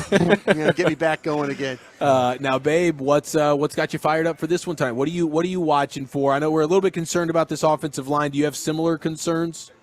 Until Zach Martin comes in. Yeah. Right now, hey, that right guard spot, is open for business. And there's a number of guys that they're looking at, and it's going to be closed for business if and when Zach Martin gets in here. But, offensive line, you're always looking at depth there, obviously. We know Tyron Smith in these situations, so you can't go into it saying, hey, we got our 5, because you're going to need 7, 8. Shoot, the Rams last year went through 20. Yeah. I mean, they had 20 different offensive linemen play games, start games. It was crazy. Yeah, it's a nightmare. Got to be ready for that. Obviously, looking at the wide receivers, we know 1, 2, and 3, are still solid. Jalen Tolbert, can he bring what people have seen in camp to the field? And Brian, you've been around long enough. I can't tell you the number of times that a rookie has impressed me in training camp. Lance wide Lenore. receiver. I mean, they go every name year. Them all. Name them every all. year, there's a guy where I go, Yeah. this guy is coming. This guy, I didn't know about him, but man, he's. And then they get to the games, and it doesn't happen. Not all the time, but all of a sudden it's like, wow, that wasn't the guy I saw in Oxnard. But so I'm looking to see those guys. And Jalen Tolbert, obviously one of them. Jalen Brooks, who you guys talked about just a moment ago. Yep. Another one, can it translate out here? And, well, for a lot of people, they say, it's preseason. It says, this is a Super Bowl. Oh, no, this is. This is a Super Bowl. Yeah, it is. It really is. You lose the Super Bowl. I mean, I'm not equating this with the Super Bowl, but for an individual, it'll feel like a Super Bowl loss if you go out there and you come back and you got next year. Yeah. You got next year. Well, we'll go get them next year. Here, you don't perform well, you don't have a job. So a lot of pressure on some of these young guys. Babe, we've talked a lot about the players, and I know you were at camp last week and all that, but how do you feel about the turnover on the coaching staff? That, all of a sudden, you're thinking, and it's not just like Philadelphia is dealing with coordinators, which is big. Right. Dallas is dealing with play caller, OC, line coach, running back, and so is it too much to ask? Is it going to be a little bit of a learning curve the first 6, or are they going to need just to come out of the blocks and be ready to go? Well, as you know, you got to come out of the blocks ready to go. Yeah. You're going to go up to New York on Sunday night, September 10th, and nobody's going to care that you got this is new and this is new and a different technique. But no, I have never, and somebody could correct me around the football world, but I've never seen this much turnover on a team that had as good a year as the Cowboys did. 12-5, win a playoff game. The Rams did that, but they were 5-12. Rams had a lot of turnover on their coaching staff this year. I've never seen, and as you mentioned, Brian, Philadelphia had turnover because their coordinators got head hired. coaching jobs. Yeah, right. These guys here got fired. And the offensive line, obviously you're dealing with 5 guys up there, so I'm not just coaching the quarterback. And offensive line, the techniques, all the coaches coach a little bit differently. Receiver, you could you bring in this receiver coach and that receiver coach, and pretty much teach them the same thing, right? But the offensive line and how that works is going to be interesting to me. So we'll see. It's all a work in progress. People always ask me, hey, what's the offense going to look like? I said, well, let's tune in on September 10th when they play the Giants. Yeah, especially in a season like this where there has been some turnover. Is there anything that, and so we're probably not going to see anything, really anything that you would see during the season. But is there anything at practice that you notice maybe formation-wise that's different or scheme-wise? I mean, at least we've seen screen passes being attempted in practice. Bunch sets. Bunch sets, yeah. Is there anything, though, that, like, you're watching like, okay, that's different to my eye than what, say, Kellen Moore was trying to do? I was there for a week last week, and I didn't. You're looking at so many things. You're trying to figure out, right. I'm looking at Mozzie Smith down at this field. Right. I got my binoculars. I move over. So it would be disingenuous for me to say, oh, yeah, here's what's happening. Right. And I think the changes are going to be subtle. I don't want to just say the average fan won't notice them. I mean, I've been around it for 40 years. I may not notice. That's the problem subtle. I run into, too. Yeah, it's going to be that subtle, I think, that, they're not going to come out and run the wishbone where we go, whoa, we didn't see that last year. Right. The two things, the pass protection, the backs are going to be a little more involved before they go out into the routes. For the most part, they're going to chip, help out the offensive line. And then the offensive line, the one thing I did notice, they're taking shorter pass sets. So they're not backpedaling back, trying to hold another guy. They're trying to engage the guy short, at the line of scrimmage. Yeah. Try to give that quarterback a little more. Gotcha. And, hey, again, going back to that offensive line, everybody coaches it differently. A lot of different ways to coach that. And I laugh because Tyron Smith, right. What are we going on? You're 11 for Tyron? Right. 11? He's had like 8 different offensive line coaches. He has. Yeah. And it's crazy that here's another guy with the new technique. So, let me ask you, when with Brian Schottenheimer and they talk about Dak and footwork, and just say, okay, how about quarterbacks and footwork in the West Coast? Is that something that, what is it? Is it just because of trying to get the ball out quicker, or what are the teaching points for getting your feet to be quicker? And say in this scheme? Well, it's interesting because the West Coast offense, which is this big umbrella thing that started with Bill Walsh, basically. He's kind of the father of it, if you will. It's taken on so many twists and turns through the years. You go back to the Super Bowl where they beat Cincinnati. Yes. The second time around in my 92-yard drive or 90-yard drive at the end of the game. It was all two back. Yeah. 2 back, 1 tight end. Right. Wow. Yeah. So split back. It's like you won't see that today. Yeah. You don't even have 2 backs in the backfield. Right. But so that has really evolved. And the interesting thing was I come out of high school. My freshman year, I go to Stanford. I mean, Bill Walsh recruited me to Stanford. So somebody said, "Hey, are you familiar with the West Coast?" And I said, "Well, I was there with the guy that invented it for a year." Yeah. So, but what he was doing with the West Coast, and Joe Montana never took a snap in shotgun. Steve Young never took a snap in shotgun. Interesting. Right. So your feet told you when to throw. 3 small, 2 big, throw. 3 small, 2 big, hitch throw. So your feet, I'll never forget seeing Steve Young being interviewed at some point. And he said, you can just film the lower half of my body from waist down, and I can tell you how I played. Wow. So that's how big the footwork was in that West Coast offense. Now you're in shotgun, so you're sitting back there. Yeah. You don't have to get 5 yards deep, right? Mm-hmm. And then start managing things. You're already 5 yards deep in that shotgun. So it changes up that timing element of your feet to the routes in the West Coast. Yeah, and Dak talked a lot about that when he sat down with us in Oxnard, talking about the feet and the importance of that. Jory Epstein in Yahoo this week had a great article describing the differences in the footwork with the wide receivers now being on the same page with Dak and what is 3-step drop, 5-step drop, all these different things. So I'm excited to see how this translates. See, the thing that with Dak, and everybody puts out the clips of the interceptions and stuff like that, and you're like, no, wait, but you didn't see the other 7 throws he made in a practice that were just beautiful. Right.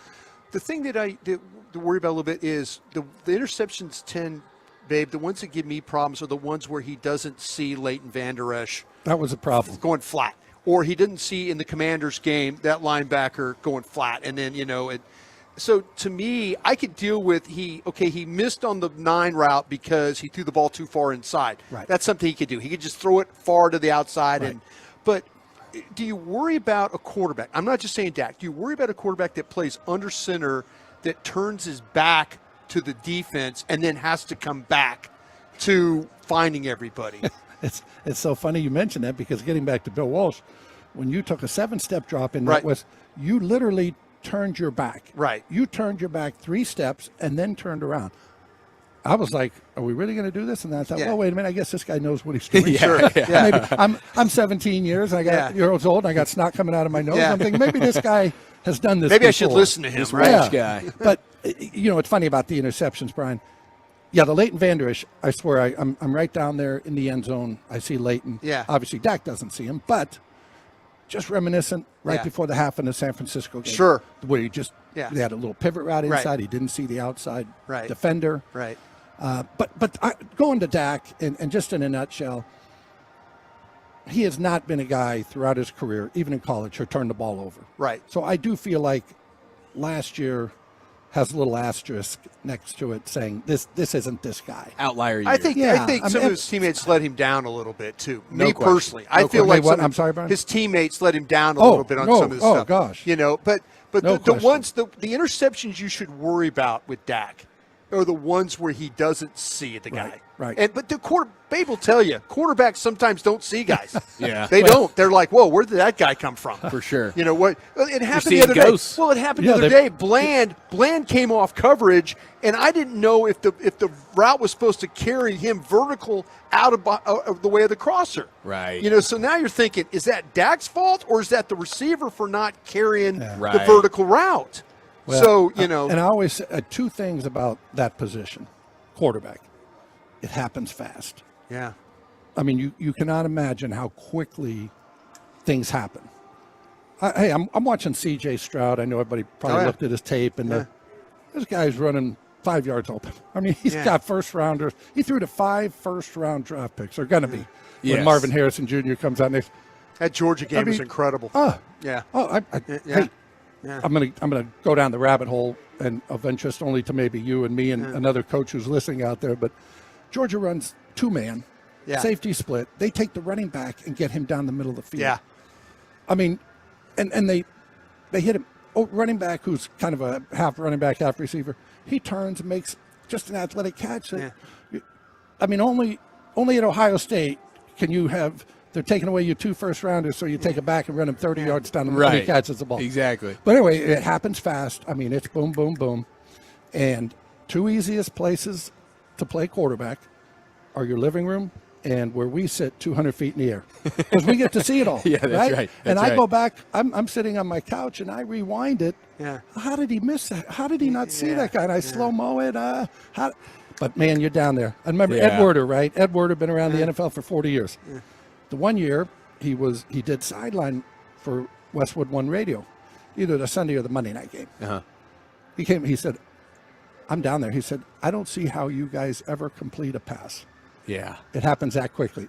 But he got a real appreciation. Here's a guy that is, one of the best in the business. Right? Yeah, when you get up close, it's a different And he got ballgame. down and he said, I don't know how. He said, I'm in the end. I don't know how you guys ever complete a pass. And I said, everybody should just get that opportunity to get out there one time. Right. That'll kind of sober you up a little bit. Humble you as a fan. I love being a Monday morning quarterback. Hey, Man, it's what my I love favorite too, thing. even Troy Aikman, who obviously it slowed down more for him than for most, right? He'll be the first to tell you, hey, it's hard. Yeah. A lot of you get finished playing. Oh, how did that guy not see that? He'll be the first to say, hey, let me tell you what happened there. Sure. I know it looks like you should. So that does happen. And I went back, by the way, I'm on the plane last night. I go back, I'm looking at the Jacksonville game from last year. Okay. And I see that interception to Noah Brown, and the one becomes a pick six and ends the game. And I just like, I mean, Dak had, I think, 3 of the last 4 games he had pick sixes. Yeah. But you look at it and go, okay, that's not on. I can understand. I do. I understand some of them. But like you say, the ones that should worry are the ones where he doesn't see. Because, but quarterbacks do get fooled. Yeah. They get fooled in this game, and some defenses do a good job with that. They really, really do. Playing. I remember them watching. You know how the Super Bowl week, they show all the old Super Bowls? Yes, yes. And I'm watching, and nobody loves Roger Staubach more than me, trust me. Wait a minute. I do.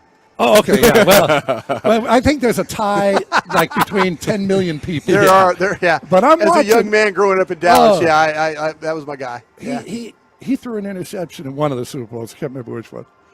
And it was something I would do.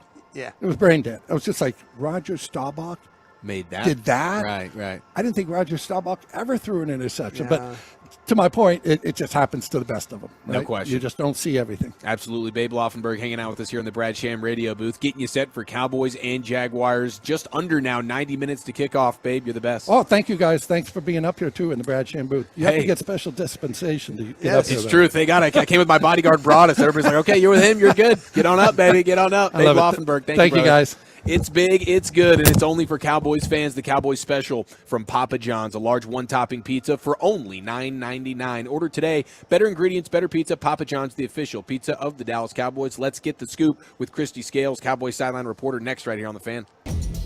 Bell Nunnally has been.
Stadium, please do yourself a favor, hang out with Legends Hospitality and pick up the Birria Quesadillas today. They are a monster.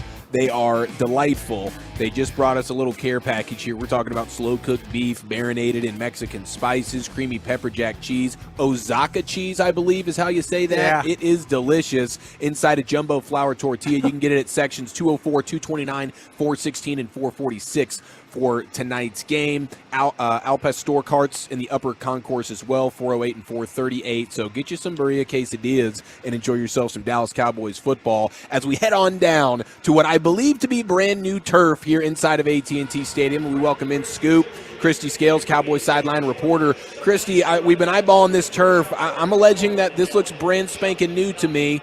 Can you confirm anything?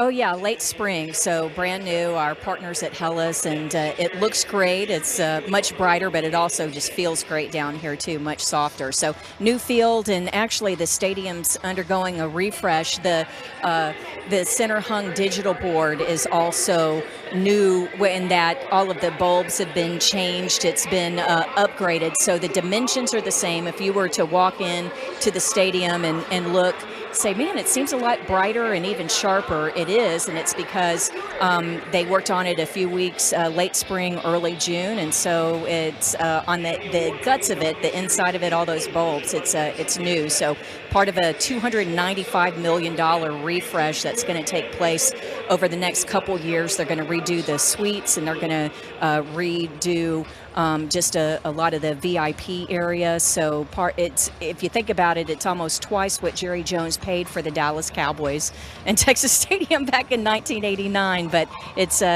but the field and the board, they just look great. Scoop, speaking of Texas Stadium, there's nobody more happier than you. I guess I said that right. That you're not on the sidelines doing a game from Texas Stadium today. Am I right about that? Yeah, well, we'd have another pickle juice game, wouldn't we? Yes. I know that the team landed yesterday. We flew in from Oxnard. We landed right on time. Thank you, American Airlines, right at 5 o'clock. And the pilot, Bill, comes on. He says, and it's 109 degrees. And we're all just, ugh.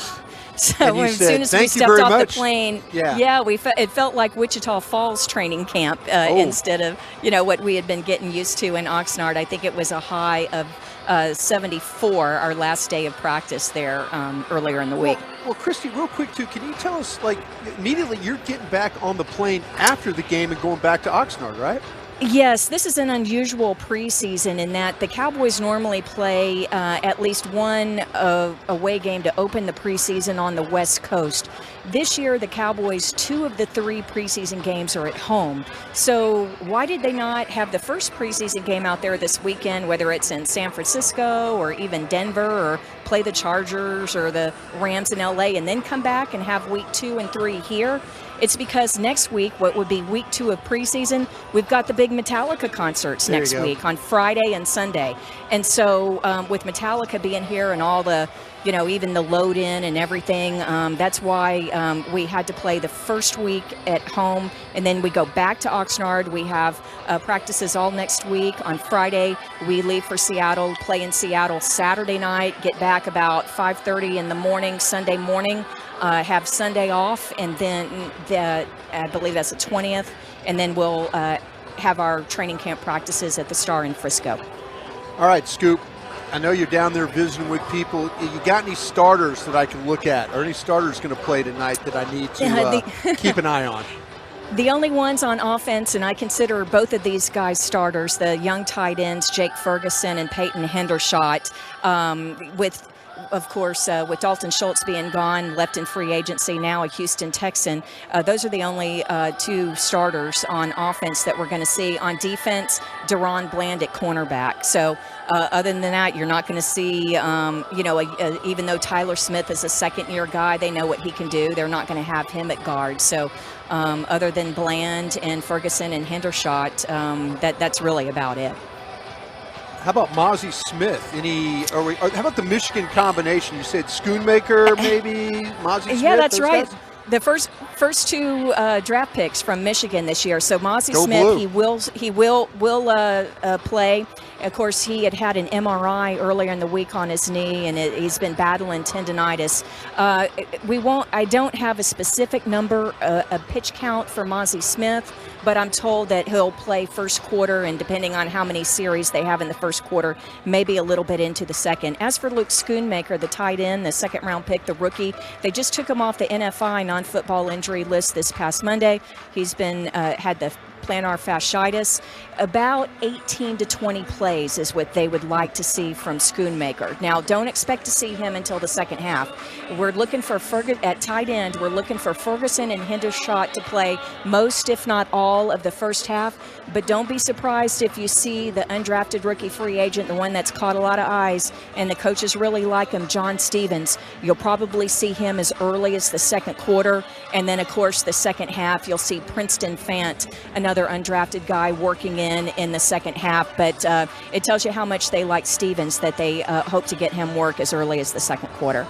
Christy Scales with us here on the Cowboys pregame show, getting you set for Cowboys and Jaguars at AT&T Stadium. What about, we know in the regular season, the captains on defense or offense or defense, the sort of the leader, the play caller, whatever, they wear the green dot, they have that communication with the coach.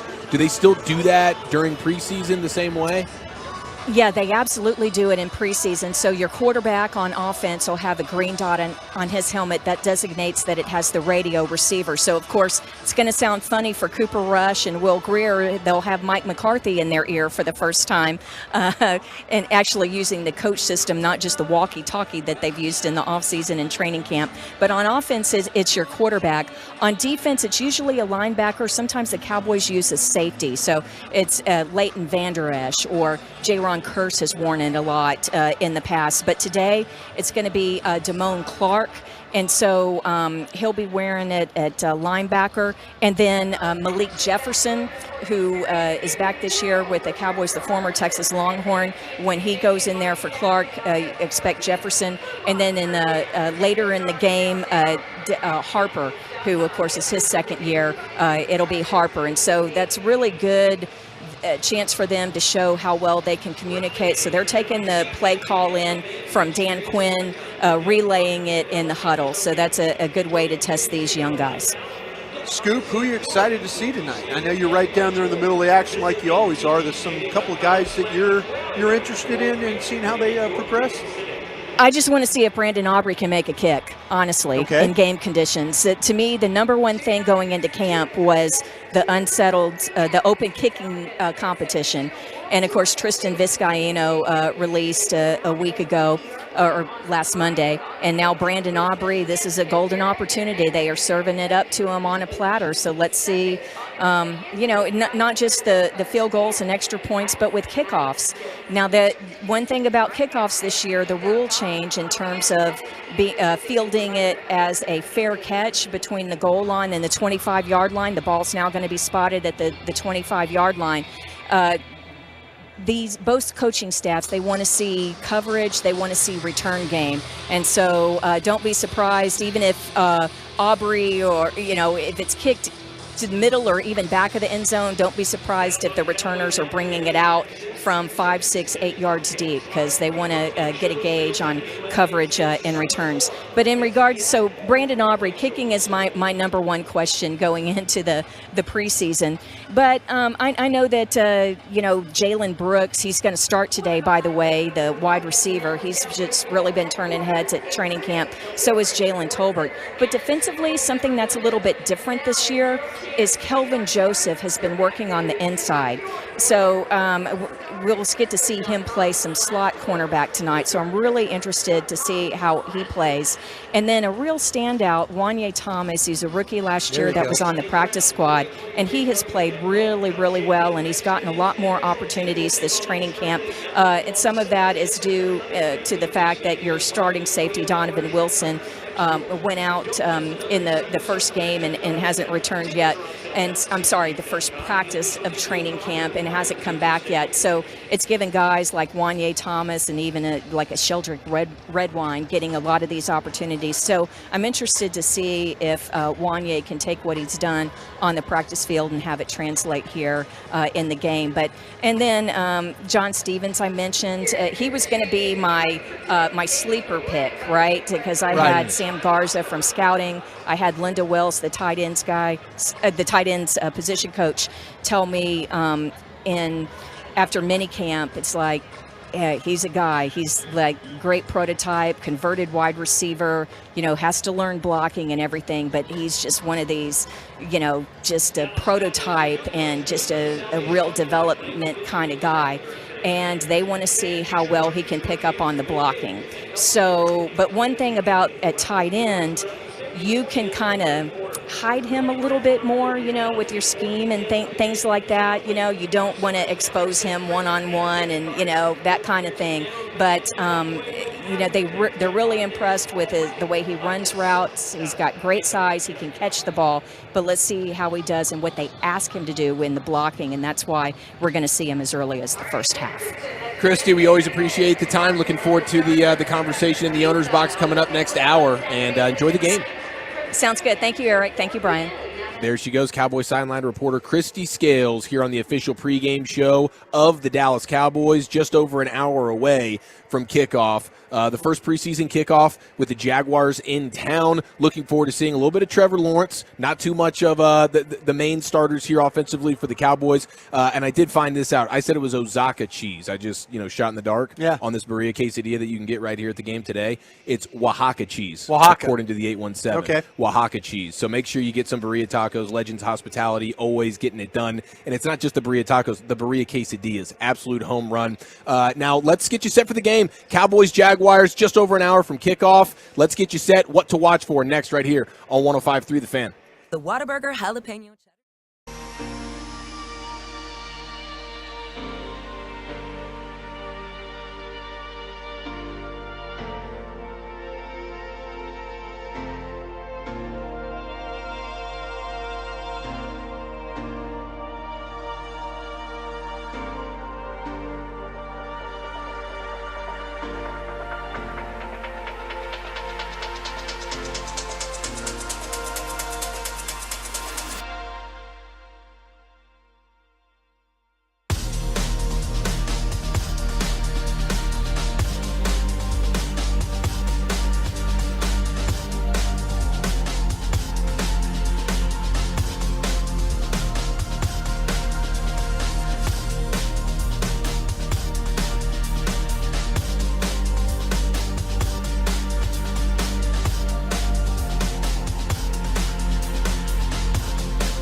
Cowboys. With Brad Sham, Babe Laufenberg, Christy Scales, Eric Chiafalo, and Brian Broaddus. Brought to you by AT&T, the official partner of the Dallas Cowboys. Miller Lite, the only beer of the Dallas Cowboys. It's Miller time.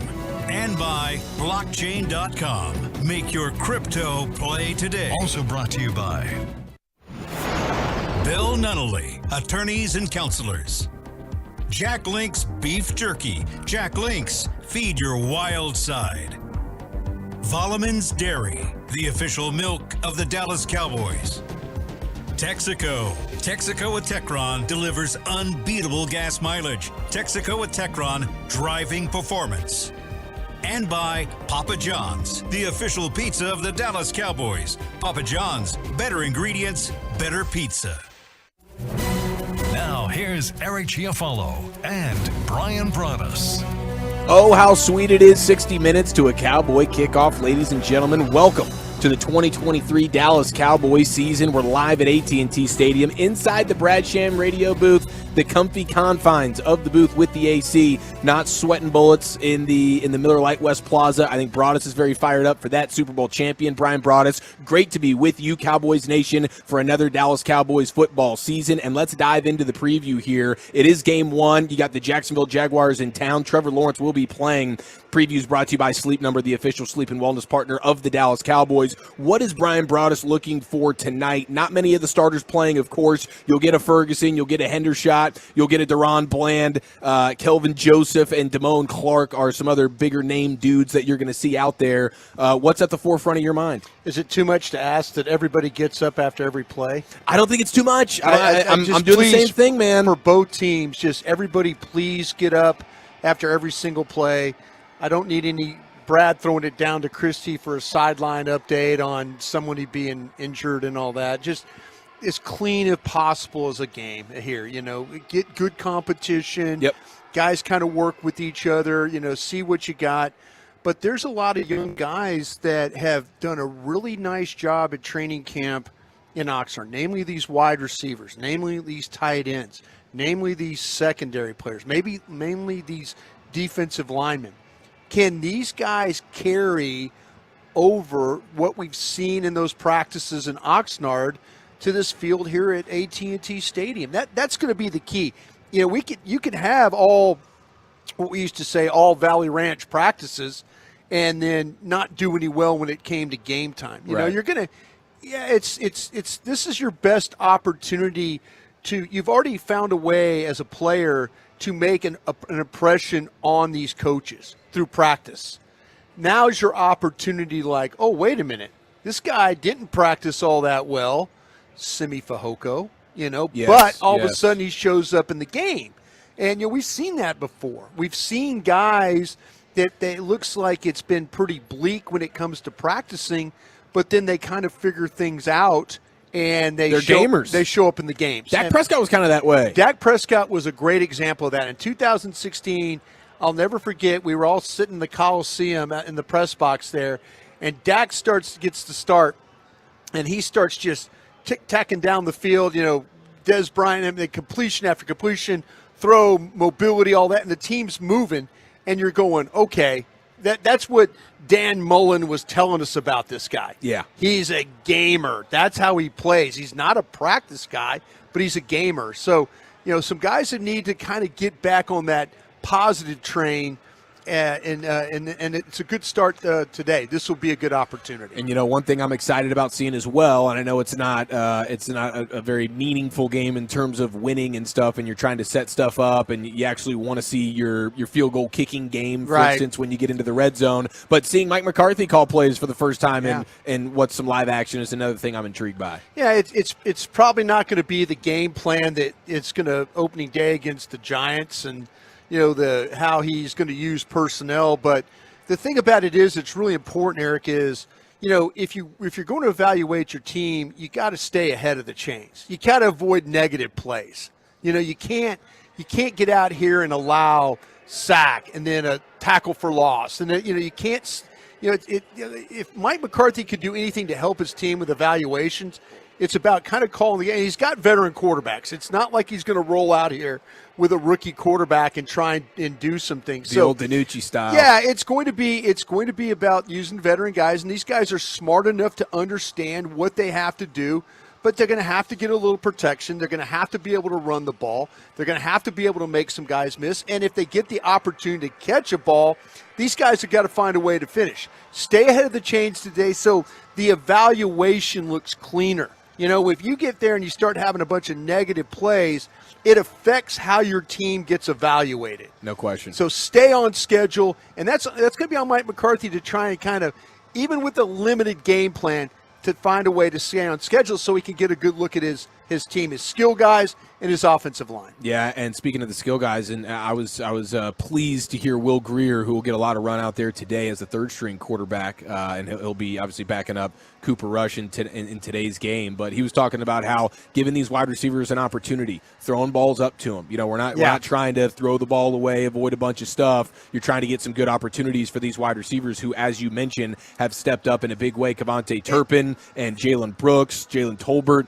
a couple of guys who are not the Lambs, Cooks, and Gallups of the world that has actually showed up and answered one of my personal biggest questions for this team was, do you have enough weapons? And Gallup looks sharp, and then you start to see the evolution for Jalen Tolbert, who was nothing last year, and then Kevontae Turpin working in. Here's Brooks. I feel good about these skill guys. Well, that's what we're trying to figure out right now, Eric. We're trying to figure out receivers 4, 5, and 6. You know, depending on who you talk to, every time we have a guest, we ask, you know, a Bobby Belt, a Babe Laufenberg, whoever, soon Brad Sham, Chris, whoever we have on, you know, the big question is how many wide receivers are you going to carry? Right now, it's looking like you're going to carry 6. Yeah. But, you know, is one of these guys going to play themselves off this lineup? Because, you know, when you carry 6, you're going to have to take from somewhere else. Yeah, another position is losing its depth. Another position is going to lose a player. So, to me, that's kind of where are these wide receivers going to be able to show up in a way that's going to allow them to, you know, make this front office have to carry more. That's the plan today. You know, make them feel like, hey, we have to carry this number guy. We can't afford to play without this guy. Very, very impressive what you just did, getting into your Zoom, turning your computer on as it shut down on you while giving excellent Cowboy analysis at the same time. The multitasking. Brian Broaddus, he's in mid-season form, even though we haven't even kicked off preseason game number 1 just yet. 53 minutes away, though. 53 minutes away from a Cowboy kickoff as we go inside the numbers. Brought to you by Papa John's, the official pizza of the Dallas Cowboys. Better ingredients, better pizza. It is Papa John's, and here is my number for the day. You guys mentioned it on the Cowboys flagship, 2-7, the G-Bag Nation earlier this week. But you have CeeDee Lamb. Hitch routes have made up 18% of his targets in his career, and none of his other routes are above 13%. That was one of the biggest gripes of the Kellen Moore, Jason Garrett, Scott Linehan type of offense. So many, just everybody run 10 or 12 yards and turn around, and we'll just see if Dak can fit it in. Kind of a backyard offense, huh? 18% of the time when we throw you the ball, CD, you're not doing anything cool. You're just running and turning around. And we got out to Oxnard, and we saw bunch formations, and we saw rub routes and pick routes, crossing routes, and it's like, okay, you know what? We're stretching this defense, making them cover not just vertically but horizontally. I was highly encouraged with what we got to see offensively, schematically, and specifically with the route concepts, and hopefully we won't get another 18% of CD targets this year where he's just running and then turning around, and Dak, throw me the ball. You're excited about these picks? I'm excited. I'm excited about it. No question I am. I'm also excited about hearing from the head coach of your Dallas Cowboys, Mike McCarthy. We go to the Coach's Corner with Brad Sham. Coming up next, you're listening to the Dallas Cowboys Radio Network. Cowboys football and Miller Lite. What a pairing.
Cowboys Jaguars live here at AT&T Stadium. Let's get ready for the Coach's Corner as we throw things over to Brad Sham, standing by right now with Cowboys head coach Mike McCarthy. Brad, take it away.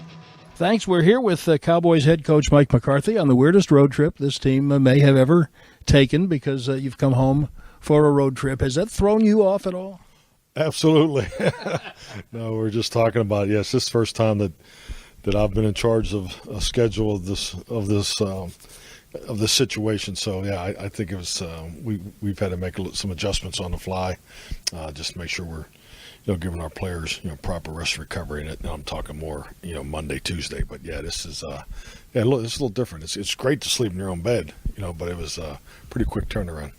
You explained to reporters the other day in Oxnard, I thought in a very cogent way, exactly what it is that you're looking for in this game, particularly in terms of pace of play and that kind of thing.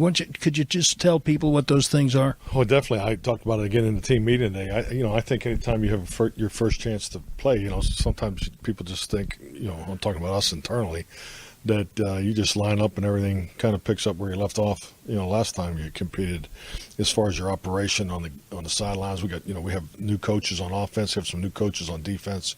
So there's just going back through all the little things, and ultimately it's the pace of operation to get the communication to players, because our job, the support staff, the coaching staff, is to make sure we support these players and give them the information that they need so they can play with clarity and we can establish our play style. So pace operation and play style is what I'm really looking for coming out of this game tonight. And we want to win, of course. But yeah, of course. Well, how important is that?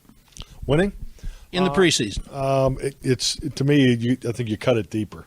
Win the pre-snap, win the finish, stack the levels of success of winning, and that'll ultimately give you a better foundation to win when it's on the line. But yeah, it's important to win games. You always want to have victory, but I think really the microscope is really on the layers of success at each level. That's what I'm really focused on. You have been practicing calling plays again for the last 3 weeks, but this is a game. Yep. This is different. So what will you be looking for from yourself and the communication with Cooper Rush and Will Greer about getting the plays called in? Well, I think the biggest thing is these games are always different because there is the opportunity to evaluate as a head coach. So and I have to I haven't done it in a few years of calling a game and evaluating everything too. So I'll be working through that. But as far as calling the actual game, you always play to your quarterback. And obviously a healthy run game and protecting them is the focal point, because that sets up everything you want to do in the passing game. So, but also you got to be cognizant of who they're playing too. We're sitting 25 players a night. They're gonna play their starters. My understanding is for 2 series. So just be cognizant of that, because at the end of the day, we want to make sure we're putting our guys in position to be successful. But does that give you an even better look at your twos? It's awesome. No, I'm all for it. I love that fact, and I think our young guys are definitely excited for this opportunity. So when you sit 25 guys, the operation on the sideline is a lot like a regular season game, because everybody that's up is also up all 4 quarters on special teams. We're rotating just like we would in a normal game. So we're not in a you play the first quarter, you play the second quarter, which is more of a traditional 90-man roster approach. So this approach today for our young players will be a lot like a 48-man roster on Sundays. Special teams is much more than just kicking, but it is kicking, and you're auditioning a kicker. Let's face it, he's auditioning. How do you think he's prepared, and what do you think you're going to see from him? Oh, I really like everything about him. I think his approach is very important. He's very talented. You can see that right away. You can see that you can see that in the USFL, and I know when we had a chance to see him live, that was very, very evident. So that was never a question. But now watching him operate, watch the operation come together, because you got 2 to 3 parts of the battery are new. So we got to get that right regardless of who the kicker is. So it'll be important for hopefully get Brandon some opportunities today. Any position groups you are most intrigued to see? Really all of them. I know just starting with the offense, our young offensive line, our numbers are down, so they're going to play a lot. So that'll very much be like a regular season game with 8 or 9 people. So, the young running back group, just watching those guys roll through there, same with the tight ends. And our young receivers. I'm excited, and really the depth on defense. I'm real excited to see those guys because most of our depth there is in their second, third, fourth year. And what can I say about this rookie class? I mean, they've been impressive from the rookie orientation through the OTAs, and they've knocked it out of the park so far in training camp. So let's see them play a game. So I'm excited for those guys. And then can we get back to Oxnard, please? Oh yeah, we're going back. No, I mean, are like, you on the plane? Yeah, I am. I mean, like, as fast as we can. Can we do that? Oh yeah, no. In fact, can we extend it a week or two? Yeah, that part of the plan has not changed. So, yeah. All right, thanks, Mike. Back to you guys. Thank you, Brad Shams, with today's Coach's Corner. Cowboys head coach Mike McCarthy getting you set for the first preseason game. Everybody's itching to get back to that California weather. I totally understand. It is a paradise over there. And speaking of Oxnard, Broadus, when you went into camp, I know you had a couple of questions about this football team. Did any questions get answered for you in the 10 days that we were out there up close watching this football team? I'll tell you what, I was surprised the way the wide receivers 4, 5, and 6 have played out. Me too. I think it's really nice that way. I was surprised that the at least initially in camp, I haven't seen the backup offensive linemen take the step that I thought they would. The biggest things I was worried about was running back depth and linebacker depth, and I really don't have that much of a concern about that right now. When you start to talk about, I feel like that those guys have shown me some things. We'll see with Overshone and Jabril Cox and others, they're getting opportunities to play. But Damone Clark had Damone Clark, you, huh? yeah, absolutely. And we'll see him tonight. I hope to see him make a couple of plays that are like, okay, this is a guy who should be a starter. Well, the fact that they're thinking about putting Leighton Vander Esch as a pass rusher, that shows you right there they're confident that Damone Clark could play as that single linebacker there. So, the big, like I say, the biggest questions to me have been now, instead of the depth at linebacker and running back, it's the depth at offensive line and how that final 5 is going to look when we get to that week 1 game against the Giants. Do you expect tonight's game to be a positive in terms of the Zach Martin negotiations for Zach and his agent? Will tonight be a benefit to them based on what we see on the field here? I kind of feel like that it's probably not going to come down until the final preseason game. For sure. But every one of these games where this offensive line is getting the quarterback killed. Yeah, but there's going to be a point in time we're probably not going to see Dak Prescott play at any time. Yep. But if the offense looks just bad, overall, then and they're not moving the ball, they're not protecting, then the sense of urgency is going to be clearly there for the front office. Well, the sense of urgency is here inside of AT&T Stadium. 37 minutes to kick off. Cowboys, Jaguars. We continue the official pregame show of America's team right here, live from the owner's box. Christy Scales catching up with Cowboys general manager. I'm calling him the general manager. Okay. He's Will McClay, and we'll hear from him alongside Christy Scales. Coming up next from the owner's box, Dallas Cowboys football will continue in a moment. You can trust your car to the place with the star to get you to the things you love or travel near and far. With Texaco at your side, life can be a lovely ride. So trust your car to the Texaco star. When you fill up with Texaco with Techron, you get unbeatable mileage to help make your adventures bigger than ever. Download the Texaco app to find a station near you. Spurs assistant coach Becky Hammond on inspiration. I hope it's an inspiration to girls out there, being the first woman to coach an NBA team. But I've always been more inspired by the future, not by what I've done, but by what's coming next. What do you want to do next? Whether it's buying a home, growing your wealth, or protecting your assets, SWBC is here to support your next steps toward financial success with personalized service and expert advice. Visit SWBC.com to take the next step toward your financial future. Is your workplace on top of its game? For over 100 years, Pollock Aurora has been taking care of business, improving their bottom lines, and helping them grow with proven results that work. And this year is no exception. From keeping the workplace clean to custom packaging to shipping products and office essentials, Pollock leads the way in supplying everything Dallas workplaces need to do what they do. Backed by more than 10 decades of doing things right and moving companies forward, Pollock Aurora is where solve health happens. Call 855-239-5153 or visit Pollock.com today. Hi, Drew Pearson, former Dallas Cowboy and now Pro Football Hall of Famer here. If you're struggling with your vision and tired of those contacts and glasses, don't throw a Hail Mary. Go where I went. Laser Care Eye Center, the official LASIK partner of the Dallas Cowboys. Drew, thank you so much for trusting us with your vision correction procedure. At Laser Care Eye Center, we offer 6 different vision correction procedures to help patients see. Check them out at dfweyes.com. Tell them Drew sent you. Hood hood. Hi, I'm Frank Volleman, owner of Volleman's Family Farm. And together with my family, we work hard every day to provide you with refreshing, glass-bottled milk fresh from our farm. Volleman's is proud to be family-owned, Texas-made, and the official milk of the Dallas.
Cowboys Jaguars live from AT&T Stadium inside the Brad Sham radio booth. We'll catch up with Brad here coming up in just a few minutes. We're seeing the players out there warming up, stretching, even the starters in full pads, getting warmed up as if they were going to play, but we know we will not be seeing many of the Cowboys starters. But as we get to know the enemy, we'll see a little bit of these Jaguar starters, a little Trevor Lawrence tonight. Yeah, looking forward to seeing that and seeing how your young players match up against some of their starters. It should be an entertaining game that way, and hopefully then those guys that have been playing backup can continue on and do some good things. The official pregame show of the Dallas Cowboys brought to you by Aero Exterminators, the official pest control provider of the Dallas Cowboys. And now we throw it to the owner's box with Christy Scales, Cowboys sideline reporter, and Vice President of Football Ops, Will McClay, standing by from the owner's box. Take it away, Christy.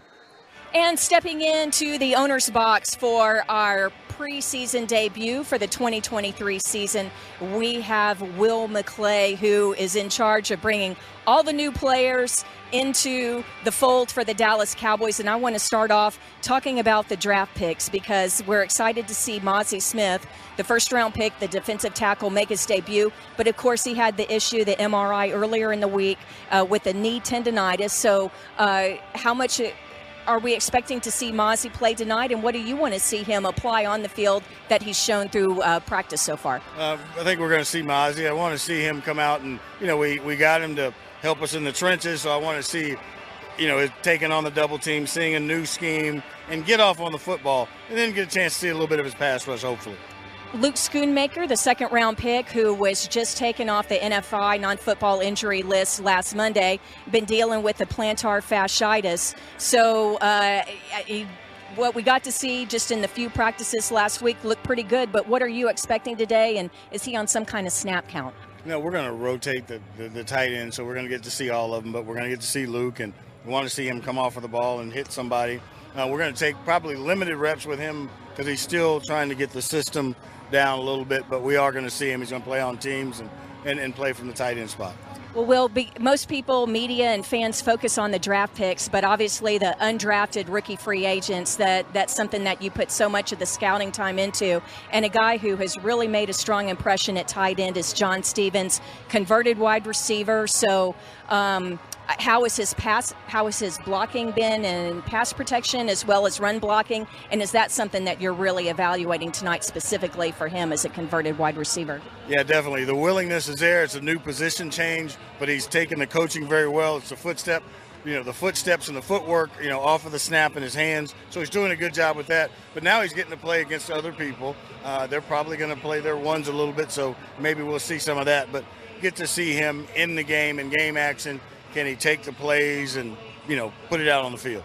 One thing, some of the wide receivers who've really been catching a lot of attention, late round pick Jalen Brooks has really caught a lot of attention. Jalen Tolbert, so improved from last season when he had a disappointing rookie campaign. And then Kevontae Turpin playing really well. But one thing that Mike McCarthy said this week is he wants to see contested catches. Is that just how they can make contested catches? Is that simply because you just can't replicate that in the training camp? And what does that mean? What do they need to show you? Well, that's the NFL. I mean, there's not a lot of people running wide open. Like maybe in college, some of these guys had more space. But the NFL is about making contested catches and competitive catches. When the ball's in the air, it's ours. It's game time, and so now wanting to see those guys have those reactions and go and make those tough catches. Has Brooks surprised even you? Because he was a small school guy, Wingate, and then a canceled season for COVID at Tarleton, and then SEC in South Carolina, but still not a lot of playing time at that level. But boy, he's impressed a lot of media, it seems like. Very, very mature. It's not too big for him, and part of the thing is when you come up in the grind, there's nothing that you won't do. He'll play special teams, he'll block, so he's impressed us that way, and excited to see him out here playing today. We're talking Cowboys player personnel with Will McClay here in the owner's box. Want to go back to the draft picks. DeMarvion Overshone from University of Texas, such a great career there. What has he shown in training camp, and what do you want to see him translate to on the field tonight? Just excited to see him play. He plays the game the right way. He plays with speed, and he's willing to hit. So we'll see him on special teams and on defense, but also want to see him cover. He's going to have some coverage matchups. That's why we got him. He can do that, and I think we'll get a few reps of that today too. Boy, I tell you, I think the fans are really excited to see Deuce Vaughn. Those that marveled at what he could do at K-State, and he's looked great at training camp. But what are you hoping to see from Deuce tonight? Just want to see Deuce get a chance to play football and let everybody know he can play running back. I mean, he'll do some things from the backfield, and he'll probably return kicks. So we'll get a chance to see some of the stuff that we think he can bring us.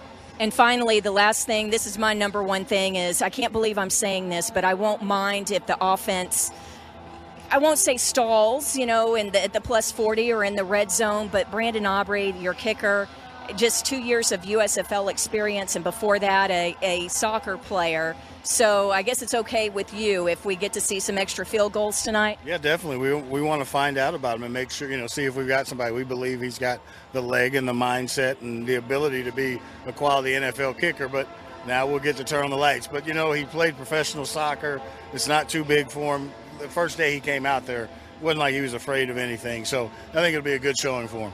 The rule change with the kickoffs, with the fair catch between the 25 and the 20, the ball coming out to the 25, is that kind of out the window in preseason? Is it fair to say that we want to, both coaching staffs and personnel departments want to see returns and coverage tonight? Yeah, I mean, that's how you get to evaluate the bottom end of the roster. Those guys are going to have to play special teams, so both teams are going to want to see those kicks brought out. So it'll be interesting to see because there's going to be balls brought out of the end zone from 8-10 yards, I think so.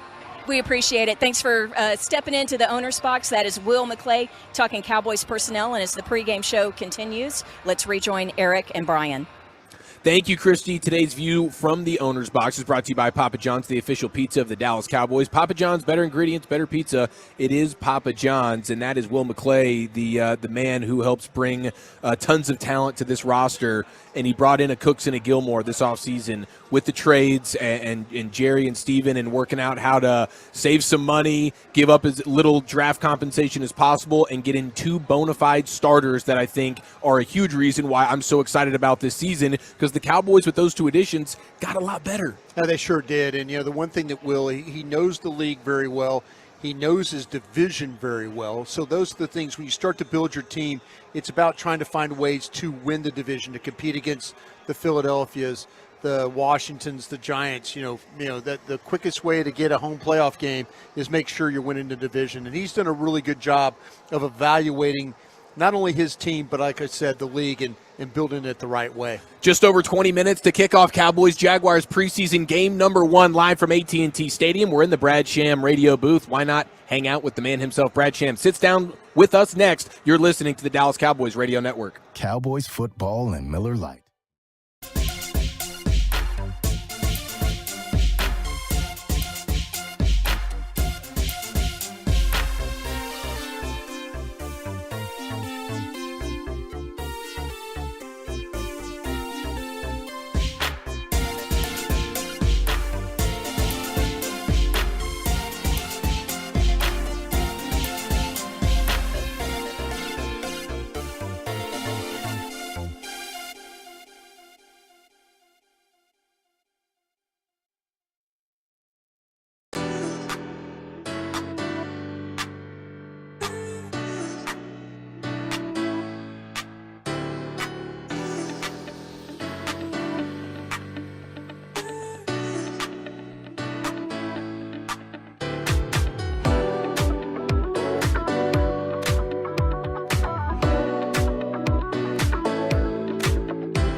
Preseason game number 1, AT&T Stadium, Cowboys Jaguars. We're in the Brad Sham radio booth, so why not hang out with Brad Sham for a few moments here? Brought to you by the WinStar World Casino and Resort, the casino of the Dallas Cowboys. Brad Sham back from Oxnard into Texas. Can I leave again? You sweat for 24 hours, and then boom, you're back to Oxnard. Not soon enough. Thank you very much. Now, in a must-win situation game like we're dealing with today, what is Brad Sham looking at?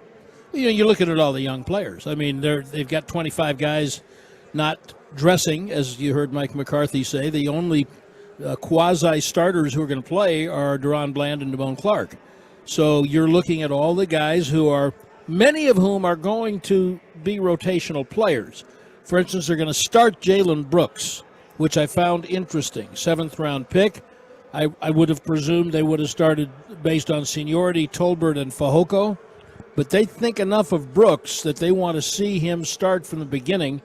And as you heard McCarthy say, there is something interesting about seeing the 2s against the Jacksonville 1s in the first couple series. And then as the game goes on, I'm watching Josh Ball because I have no idea what's going to happen at right guard. And I think he's done okay. I think he's a lot better than he was. Yes, sir.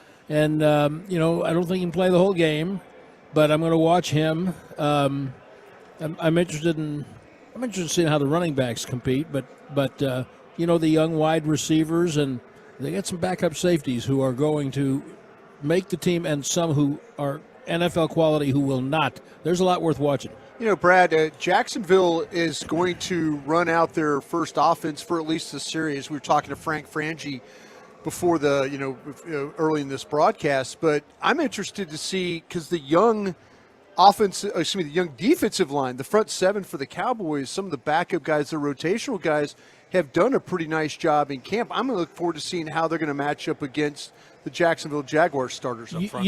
And as you well know, Brian, some of those guys, Cowboys rotational defensive linemen, that some of them have played and will play. Right. I mean, like Bohanna is going to play, and Gallimore is going to play, and Golston is going to play. Well, these are guys that play in the regular season. So it's not like everybody is, just off the Wake Forest campus. Right. So, but yes, absolutely. I'm interested in seeing how the offense functions against those 4 linebackers of Jacksonville. Yeah, no, that's a good. because my thing with that's going to be key. But to me, if I get those defensive linemen, that helps me with those linebackers that haven't played. The guys like Overshown, Cox, people like that. And Malik Jefferson, he's had a really good camp. He has. He sure has. Now, when it comes to a guy like Eric, I'm sorry. And when you talk about what are you looking for? Yeah. I mean, people don't care about this, except for like me and Broadus. When they pumped. Yeah. Who's lined up where? When they cover who's a the kickoff. personal protector? Yeah. Well, and some of these, like you mentioned, Overshown. Oh, yeah. Overshown, Malik Jefferson. They're going to make the team on special teams. Right. You can't practice special teams in training camp. Right. Man, Jalen Brooks is going to I would like to see what the tracker says on Jalen Brooks today after the game, where he's starting at wide receiver. He's going to be doing some special team stuff, I imagine. I'm afraid to ask what's the tracker. Well, I'm just saying, like the hypothetical Fitbit of the him monitor. after the game, how much Jalen Brooks will have run more than anybody else. Oh, the GPS. Mike always talks about the GPS. There you go. Okay. Yeah, look, he is so interesting. He went to 2 high schools and 3 colleges. Yeah. He's unusually mature. He's already become a leader in the rookie group. And I don't know, Brian, have you thought this when you watched him in camp? He runs different. He glides. He comes into and out of cuts different than a lot of guys. Well, when you watched him at South Carolina, a lot of his routes are across the field, so he's used to playing on the move. He's used to finishing on the move. So that's a good thing about him. And hey, traits, all in the 7th round, looking for traits. Kid's got some. Brad, you're the man. We look forward to hearing the call. Thank you, sir. Have fun, boys. Stay indoors as much as you can. You got it. The voice of the Cowboys, Brad Sham, ladies and gentlemen. And now we throw things down to Christy Scales, Cowboys sideline reporter, for the keys to the game, brought to you by Pollock Aurora, proud supplier of the Dallas Cowboys. Are they handing out awards down there right now, Christy? They just gave out the Ed Block Courage Award, and so Michael Gallup, the Cowboy wide receiver, was a little late joining his teammates in the locker room because he had to stay out there. This is an award that each NFL team awards, and it's voted on by their peers, their teammates, so that's why it's such a meaningful award. It's for guys who have come back from injury and done so much work in the offseason, and so Michael Gallup was awarded that, so they just had a nice presentation, and the kids from Happy Hill Farm, there's the Ed Block Courage House that's at Happy Hill Farm in Granbury, Texas, so very nice, and kudos to Michael Gallup for all of his work and being recognized for that tonight. Christy, that is a great honor. The Ed Block Courage Award is a super, super award to win. It means a lot. Let me ask you about the Cowboy offensive line. We talked about it all day long. With the injury to Udoga, how are they going to play things up front for you today? Well, I think we're going to see a lot of Awesome Richards. So Awesome Richards is the rookie 5th-round pick from University of North Carolina. He did play left tackle in college, but he's been playing a lot of guard in camp, and so the injury to Udoga, who had been the second-string left tackle behind Tyron Smith, that's that domino effect. It happened the very last practice of camp this week before this preseason opener, and so you'll see Let's Go at right tackle. You'll also see Austin Taylor-Prelo, and then Earl Bostic, another free agent that was added in the offseason. But the rookie 5th-round pick, Awesome Richards, going to get a lot of time tonight. What do you say, Christy? Keys to the game, everybody stay healthy, and let's see some Brandon Aubrey kicks go through the uprights? Exactly. That's my number one thing. Let's see how he can kick under the lights. And you guys were just talking about special teams being so important. You're going to see kicks returned even if they're deep into the end zone on the kickoffs. And Brian Anger going to put it up there so that he can see how the coverage guys are and Cowboys punt coverage. And speaking of putting the ball out there so guys can make plays, the number one thing for these young wide receivers is can they make contested catches. I was talking with Will Greer, the Cowboys backup quarterback, about that. He says I kind of like to take some. I'm aggressive anyway, but I want to make sure that I get the ball out to these guys and see what they can do. So I think it's going to be fun to see if the Jalens can translate what they've done in camp so far to the field today. And so that's Jalen Tolbert, Jalen Brooks, and even a guy who's further down the depth chart, Jalen Moreno-Cropper. So can't wait to see them and Deuce Vaughn and Rico Dowdle do their thing tonight. Yes, ma'am. Christy, will we see Deuce Vaughn doing some return game stuff? Will we see him on the kickoff return?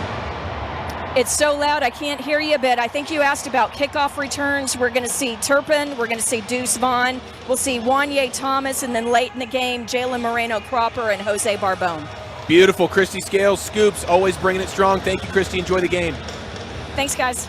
There she goes, Christy Scales, Cowboys sideline reporter, brought to you by Pollock Aurora, proud supplier of the Dallas Cowboys. And that's right, Broadus. I mean, keep some people healthy. Let's see some kicks go between the uprights. Right. And then you want to see the guys who have been performing well in camp translate that to the field, and so much of it has to do with these wide receivers. All eyes, I feel like, are going to be on the offense to see how these wide receivers and see how this offensive line sort of comes together. Offensive line it's got to start up front. If they're going to run the ball and evaluate, you got to get some blocking up front. If you're going to evaluate your wide receivers, the skill guys, you got to be able to pass. You got to have protection. We'll see how that all goes for him this afternoon. And once again, huge shout-out to Michael Gallup, awarded the Ed Block Courage Award in a pregame presentation. It's a big award, and he was the guy that I was hugely concerned about based on what he did last year off the injury. We caught up with him at camp. We watched him. My favorite play at camp was seeing him one-on-one in the back of the end zone, one-hand grab over Stephon Gilmore, who had great coverage on the play. I think we have the Michael Gallup of old back this year, and kudos to him for winning that pregame award. That'll be it for us right here on the official pregame show of America's Team. Kickoff is around the corner. Broadus, I'm going for the press box food. I know you are as well. We'll see you at halftime with Zach Wolchuk and Brian Broadus. Dallas Cowboys football will continue in a moment. It's the classic dilemma at Whataburger. You pick up your all-time favorite patty melt.